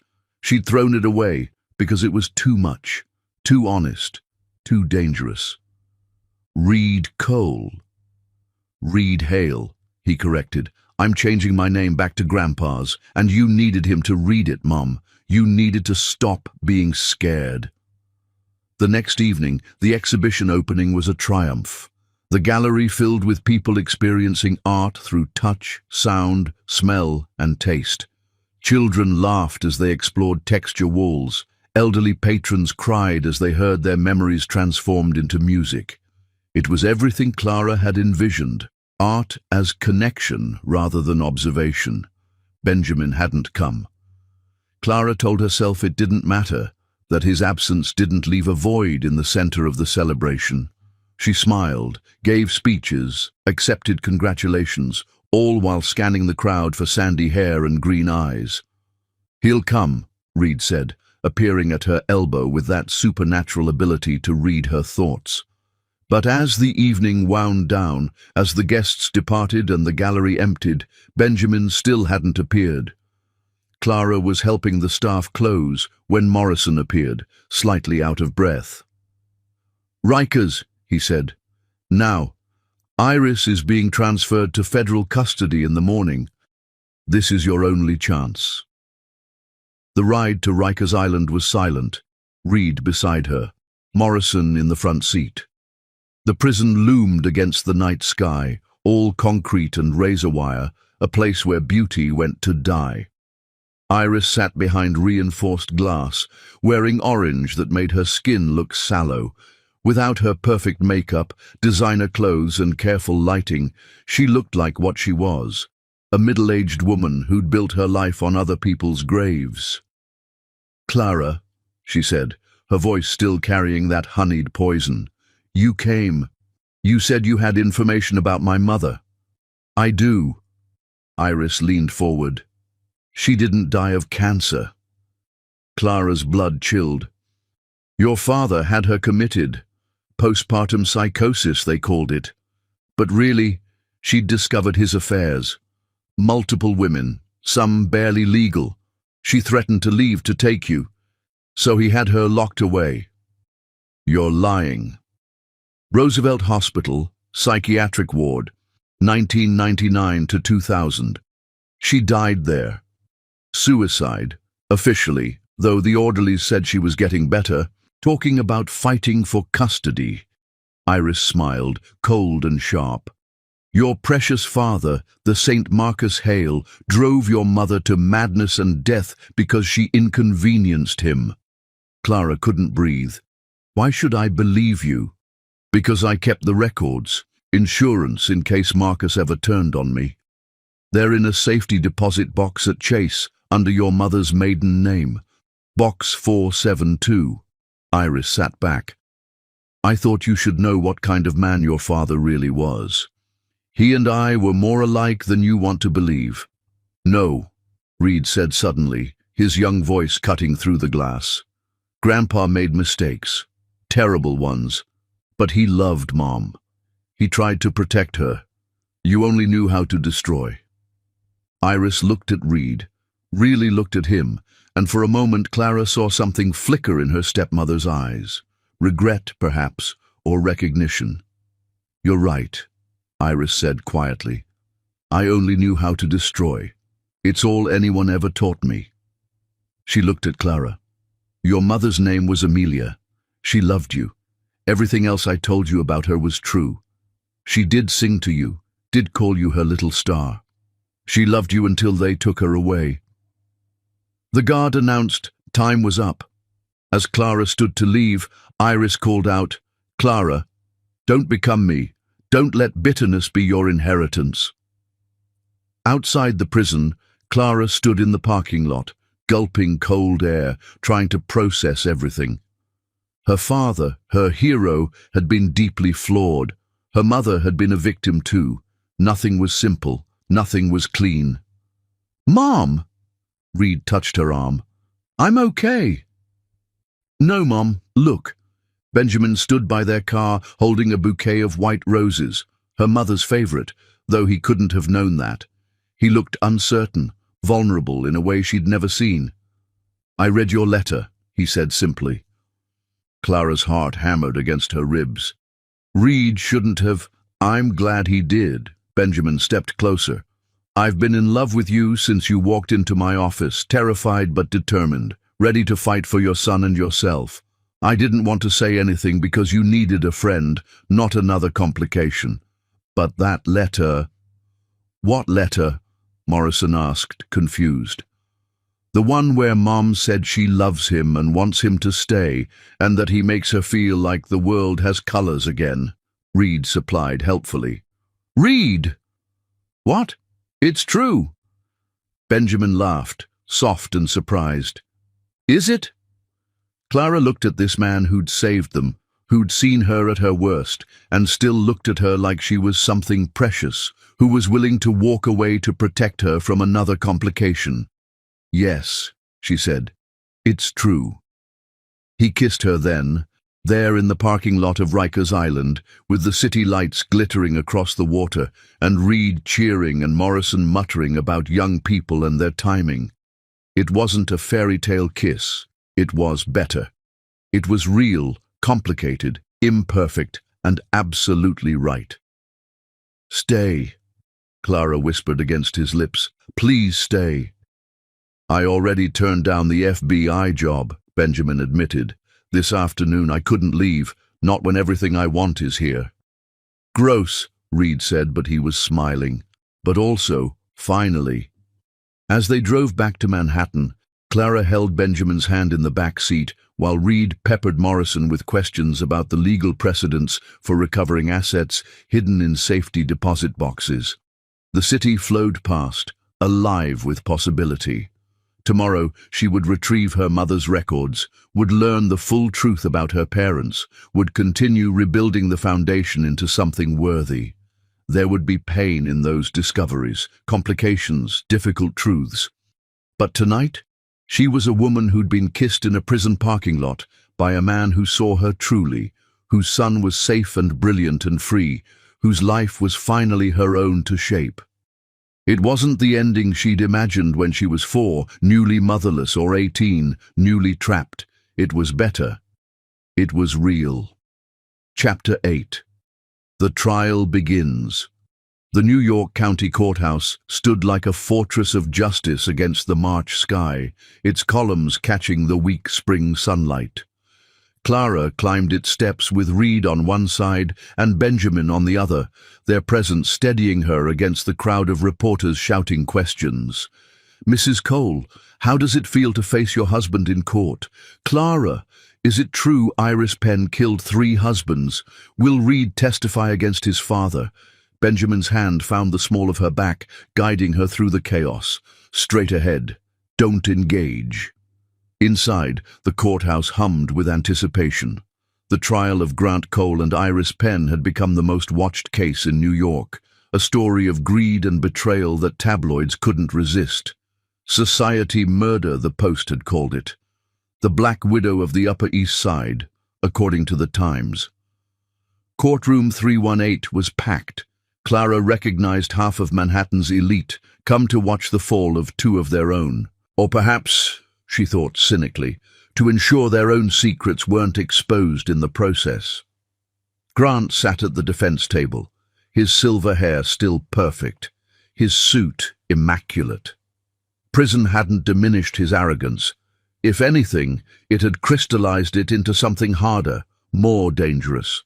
His eyes found Clara across the room, and his lips curved into that smile that had once made her feel special, then trapped, now nothing at all. Iris sat separately, her lawyer having successfully argued for severed trials.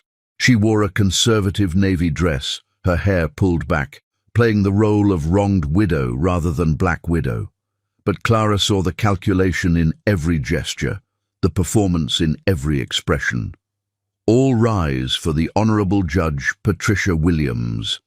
Judge Williams was Morrison's masterstroke, a black woman who'd grown up in Harlem, worked her way through law school, and had no patience for the privileged destroying lives for sport. Grant's lawyers had tried to have her recused. They'd failed. Be seated.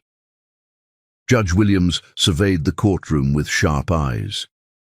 Before we begin, I want to make something clear. This courtroom will maintain decorum. Any outbursts, any attempts to turn this into a spectacle, and I will clear the gallery. Mr. Morrison, is the prosecution ready? Morrison stood, 81 years old, but radiating the energy of a man half his age. We are, Your Honor. Mr. Ashford, is the defense ready? Lawrence Ashford, Grant's lawyer, the same man who'd been at the Meridian Club planning Clara's commitment, stood with obvious reluctance. He'd tried to withdraw from the case when he learned he'd been recorded, but Grant had threatened him with exposure of his own crimes. We are, Your Honor. Then let's begin. Mr. Morrison, your opening statement. Morrison moved to the center of the courtroom with the deliberation of a man who'd waited decades for this moment. Ladies and gentlemen of the jury, this is a story about theft. Not just the theft of money, though $31 million is certainly significant. Not just the theft of property, though estates and assets were stolen. This is about the theft of a life. Multiple lives. He turned to look at Grant. The defendant, Grant Cole, married Clara Hale when she was 18 years old, grieving her father's death. He promised to protect her, to manage her inheritance until she was ready. Instead, he systematically stole everything while plotting to have her committed to a psychiatric institution and likely killed. Gasps from the gallery. Judge Williams banged her gavel once sharp. Morrison continued, his voice carrying the weight of evidence. You will hear recordings of Grant Cole and Iris Penn discussing the murder of Marcus Hale with Digitalis. You will see forged documents, fraudulent transfers, and psychiatric evaluations for a woman who never met the doctor who supposedly treated her. You will hear from an 11-year-old boy who spent 3 years gathering evidence because no adult would protect his mother. He paused, letting that sink in. Grant Cole is not a husband who made mistakes. He is a predator who saw a grieving teenager with a fortune and decided to take both her money and her life. We will prove this beyond any reasonable doubt. The first witness was Dorothy Chen, Marcus Hale's former secretary. At 73, she moved carefully to the witness stand, but her voice was strong as she took the oath. Ms. Chen, Morrison began, how long did you work for Marcus Hale? 22 years. Did you know Iris Penn during that time? Yes, she married Mr. Hale when Clara was 4. Dorothy's eyes found Clara in the gallery. The last year of his life, Mr. Hale discovered Iris was having an affair. He showed me photographs. Iris with a younger man. That man was Grant Cole. The courtroom erupted. Judge Williams gavelled for order.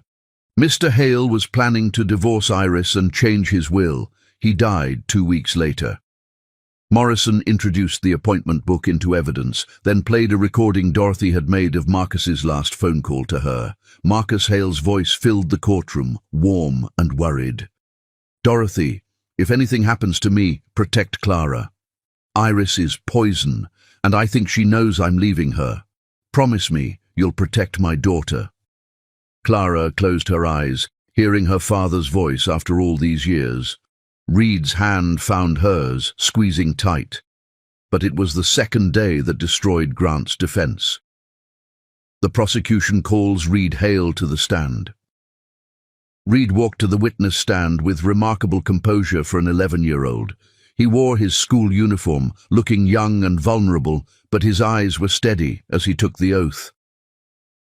Reed, Morrison said gently, I know this is difficult. Can you tell us when you first realized something was wrong in your home? When I was 8, I saw my father, Grant, put something in my mother's tea. She got very sleepy and confused. Later, I found the bottle. It was Xanax, prescribed to her, but she didn't know she was taking it. "Objection!" Ashford shouted. "The witness is a child." "A child who documented everything," Reed interrupted, his voice clear. "I have photographs of the pills, the prescriptions, even video of Grant putting them in her food." Judge Williams leaned forward. "You have video?" "Yes, Your Honor. I started recording things when I was 9. I knew something was wrong, but no one would listen to a kid, so I decided to get proof." Morrison played the videos, Grant drugging Clara's coffee, discussing with someone on the phone how a little extra will keep her compliant, laughing about how easy it was to control her. Clara watched the jury's faces change from skepticism to horror to rage. "Reed," Morrison continued, "tell us about the night at the Meridian Club." Reed described following Grant, climbing the fire escape, recording the conversation about committing Clara and sending him to Switzerland. His voice remained steady, but Clara saw his hands tremble slightly. "I was scared," Reed admitted. "Not for me, but for my mom. They were going to lock her away and then kill her, make it look like suicide." "Is it?" Reed pulled out his notebook, the one he'd carried for 3 years. "I have here a copy of an email from Grant to Dr. Reeves discussing the final solution to the Clara problem. Those were his words. The email was entered into evidence. The jury looked at Grant with undisguised disgust. On the 3rd day, Benjamin testified as the forensic accountant who'd uncovered the financial crimes. He walked the jury through every forged document, every fraudulent transfer, every hidden account. It was devastating in its thoroughness. "Mr. Hartley," Morrison asked, "in your professional opinion, what was the ultimate goal of this fraud?" "Complete control and eventual elimination of Clara Cole. The pattern is clear: systematic isolation, financial theft, psychological manipulation, and finally, physical removal. This wasn't just fraud, it was attempted murder in slow motion." The 4th day brought Dr. Reeves, who had made a deal with prosecutors. He looked like a broken man, his hands shaking as he admitted to falsifying psychiatric evaluations, to prescribing medications for Clara that Grant administered without her knowledge, to agreeing to commit her for a fee. "Grant Cole paid me $300,000 over 3 years, he said, to create a paper trail showing Clara Cole was mentally unstable." "Did you ever meet Clara Cole?" Morrison asked. Never. Everything was fabricated." "And Marcus Hale's death certificate?" Reeves looked at the floor. "Grant and Iris gave me $50,000 to sign it without an autopsy. They said it was natural causes, but digitalis poisoning mimics a heart attack perfectly." On the 5th day, it was Clara's turn. She took the stand wearing the same emerald green her father had loved, her mother's pearls at her throat. She looked at Grant, at Iris, at the crowd that had watched her destruction as entertainment, and felt nothing. They were already ghosts. "Miss Hale," Morrison began, "tell us about your marriage to Grant Cole."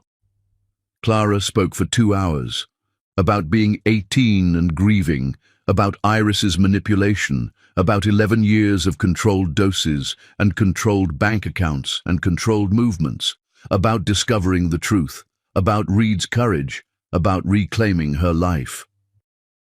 "Do you hate Grant Cole?" Morrison asked finally. Clara considered the question. "Number hate would mean he still has power over me. He's just nothing. A thief who stole 11 years I can't get back. But I have the rest of my life, and Reed has his whole life, and we're free. That's all that matters." Ashford's cross-examination tried to paint her as bitter, vindictive, possibly unstable as Grant had claimed. "Isn't it true you're in a relationship with Benjamin Hartley, the forensic accountant?" "Yes." "Isn't that convenient? You're sleeping with your star witness." Benjamin started to stand, but Clara smiled.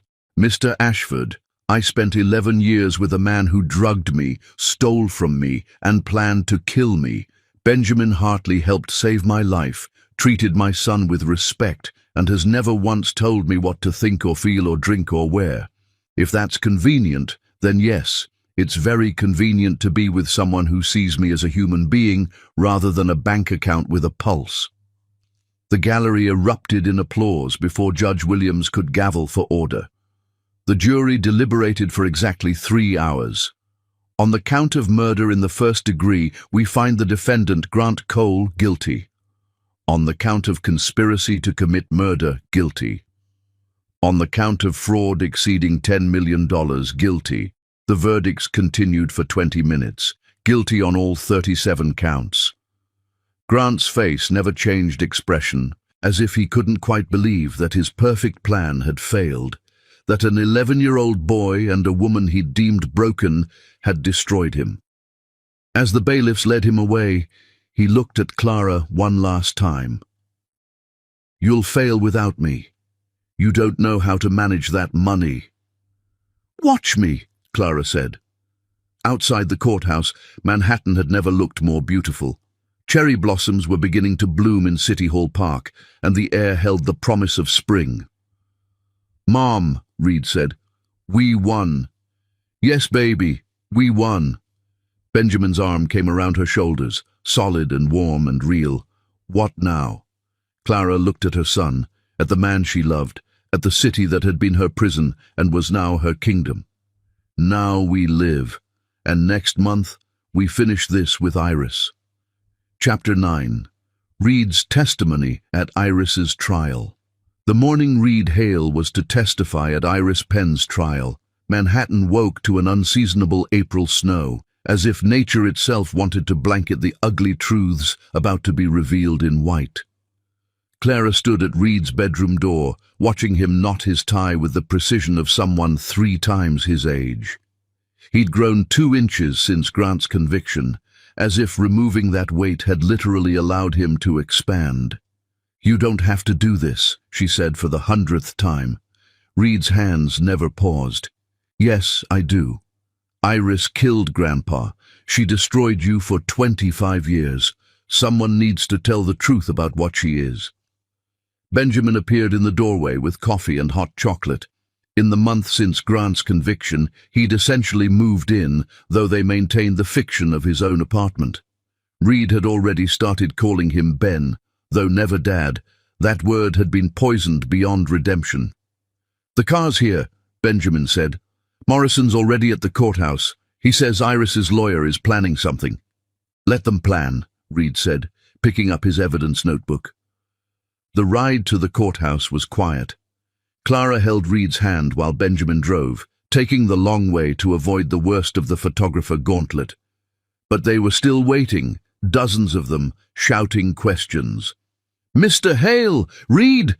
How does it feel to testify against your grandmother?" Reed stopped so suddenly that Clara nearly stumbled. He turned to the nearest reporter, his young face composed.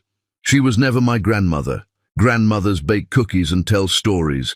Iris Penn poisoned my grandfather with foxglove tea and counted his money while he died. If you're going to report this story, at least get the facts right." The reporters fell silent, then erupted in more questions, but Benjamin was already guiding them inside. Courtroom 318 looked the same, but felt different. Grant's absence changed the energy. Iris sat alone at the defense table, her beauty somehow sharper without his bulk beside her. She wore pearl grey, her hair in a French twist, every inch the grieving widow rather than the black widow she was. Her lawyer was new, Jameson Clark, known for getting guilty clients reduced sentences through jury manipulation. All rise for Judge Patricia Williams. The same judge, thank God. She'd seen through Grant, she'd see through Iris. "Mr. Morrison, is the prosecution ready to continue?" "We are, Your Honor. We call Reed Hale to the stand." Reed walked to the witness box with his notebook, his phone, and a small leather journal Clara didn't recognize. He'd already been sworn in during Grant's trial, so he simply sat, adjusted the microphone, and waited. "Reed," Morrison began, "you testified at Grant Cole's trial about the conspiracy between him and Iris Penn. Today, I want to focus specifically on Iris Penn's role. Can you tell us about the first time you realized she was dangerous?" Reed opened his notebook. "December 15th, 3 years ago. I was 8. I heard her on the phone in the garden. She said, 'Marcus was easier to kill than my first husband. At least Marcus trusted me.' She was laughing. Iris's lawyer objected immediately. 'Hearsay, Your Honor.' 'It's not hearsay if I have the recording,' Reed said calmly, pulling out his phone. Morrison smiled. "Your Honor, we'd like to enter into evidence audio file 37B, recorded by Reed Hale on December 15th, 3 years ago." The recording played through the courtroom speakers, Iris's voice clear and amused. "Marcus was easier to kill than my first husband. At least Marcus trusted me. Richard fought the digitalis, took 3 doses before his heart finally stopped. Marcus only needed 1 in his evening tea." The jury looked horrified. Several people in the gallery gasped. "Reed," Morrison continued, "when did you start recording Iris Penn?" "After I heard that call. I saved my allowance for 3 months to buy recording devices. I knew no one would believe an 8-year-old without proof." "And what did you discover?" Reed opened the leather journal. "This was my grandfather's, hidden in the wine cellar. Iris didn't know about it." He began reading. "March 2nd, the year he died. Iris is poisoning me. I can feel it. The weakness, the chest pains, just like her first husband's symptoms. Changed my will in secret. If I die, investigate her."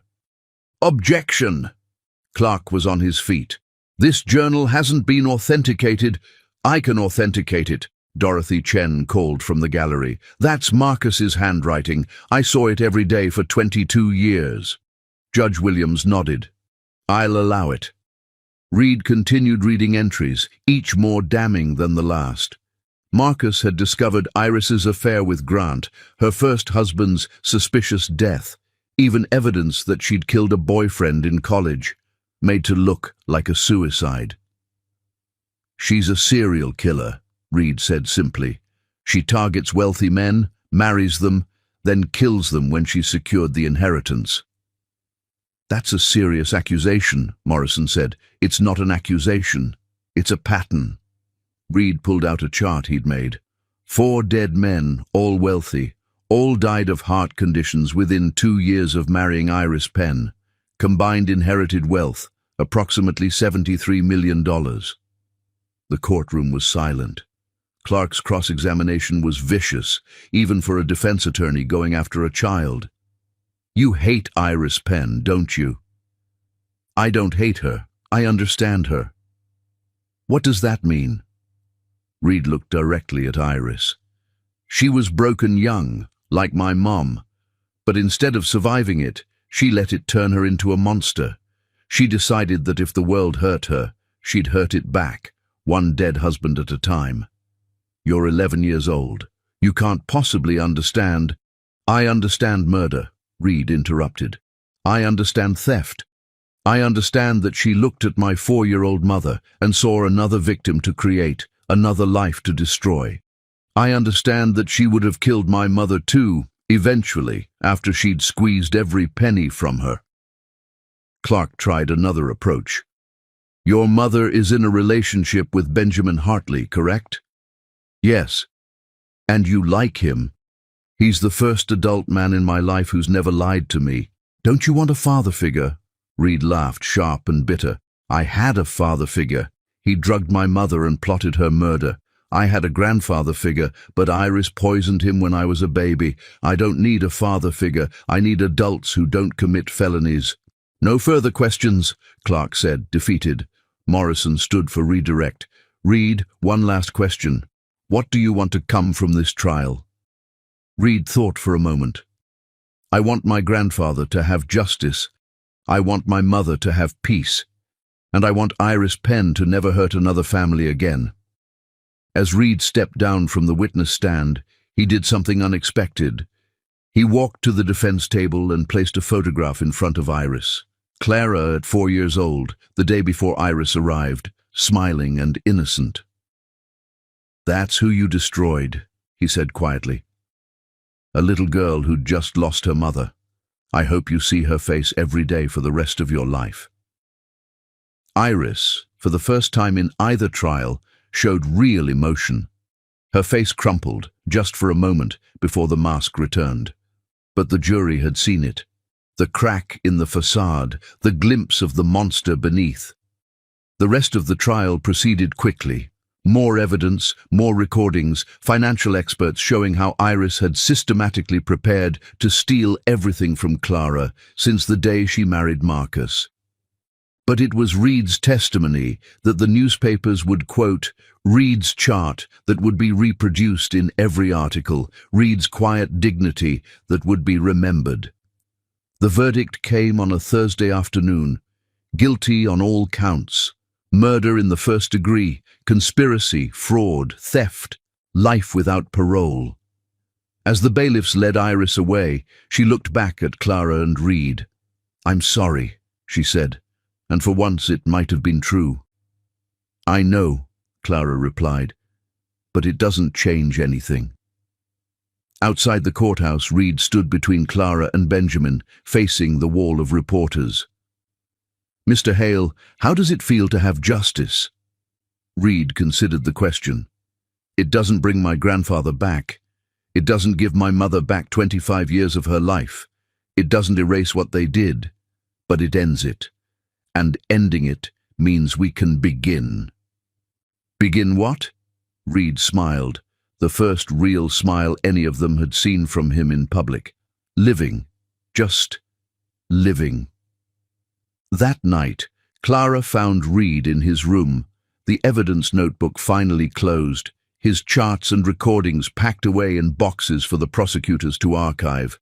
"It's over," she said. "The trials are over," Reed corrected. "The rest is just beginning." Clara sat beside him. "Are you okay? I'm 11 years old, and I just sent 2 people to prison for the rest of their lives." "They sent themselves to prison. You just made sure they got there." Reed leaned against her. "Mom, I want to change my name legally, not just back to Hale. I want a new middle name." "What name?" "Marcus, Reed Marcus Hale, for Grandpa." Clara kissed the top of his head. "He would be so proud of you." "I know," Reed said quietly, "but I wish I could have saved him too." Chapter 10. Justice and Love. 6 months after the trials ended, Clara stood in the museum's grand hall, watching her son teach a group of children how to read Braille beside the man who had saved them both. The Foundation's new initiative, Art Education for Visually Impaired Children, had been Reed's idea, but it was Benjamin who'd made it real, using his connections in the disability community to find teachers, develop programs, create something beautiful from the ashes. "Mom!" Reed called, his face bright with joy. "Mira just read her first complete sentence in Braille." Clara crossed to them, watching the little girl beam with pride. Benjamin's hand found Clara's automatically, and she felt that familiar warmth spread through her chest. Morrison's voice interrupted them. "Clara, Reed, might I have a word?" They followed the old lawyer to Clara's office, formerly Grant's, now filled with her father's books and her mother's photographs. "What's wrong?" Clara asked. "Nothing's wrong. In fact, something's very right." Morrison pulled out a thick envelope. "Iris Penn died yesterday." Clara felt nothing, then everything, then nothing again. "How?" "Heart attack. Natural, verified. The irony isn't lost on me." Morrison handed her the envelope. "She left you this." Clara opened the envelope with steady hands. Inside was a letter and a small key. "Clara, by the time you read this, I'll be dead. Your son was right. I was broken young. My mother sold me to my first husband when I was 15. When I poisoned him 3 years later, I felt nothing but relief. I'm not asking for forgiveness, but I want you to know that in my twisted way, I did love you. You were the daughter I never had. I destroyed you trying to protect you from becoming me. The key is to a storage unit in Queens. Everything I stole, everything of your mother's I hid, everything of your father's Grant didn't know about. It's all there. Your son is remarkable. Protect him. He's going to change the world. Don't become me. Remember me as a cautionary tale. Iris. The storage unit was like stepping into Clara's childhood. Her mother's jewelry, wedding dress, her father's first editions, photographs, home videos, even Clara's baby clothes. She kept everything, Benjamin said, amazed. She stole everything, Reed corrected, but at least she preserved it. That evening, as they sorted through boxes, Reed suddenly said, "You should get married." Clara and Benjamin both froze. "Reed," Clara began, "I'm serious. You love each other. Just make it official." Benjamin stood, crossed to Clara, and dropped to one knee. "He's right." He pulled out a small box. "I've been carrying this for 2 months. Clara Hale, will you marry me?" The ring was simple, a sapphire surrounded by diamonds. "It was my grandmother's," Benjamin said. "She was a teacher who married a librarian. They had no money but 57 years of happiness.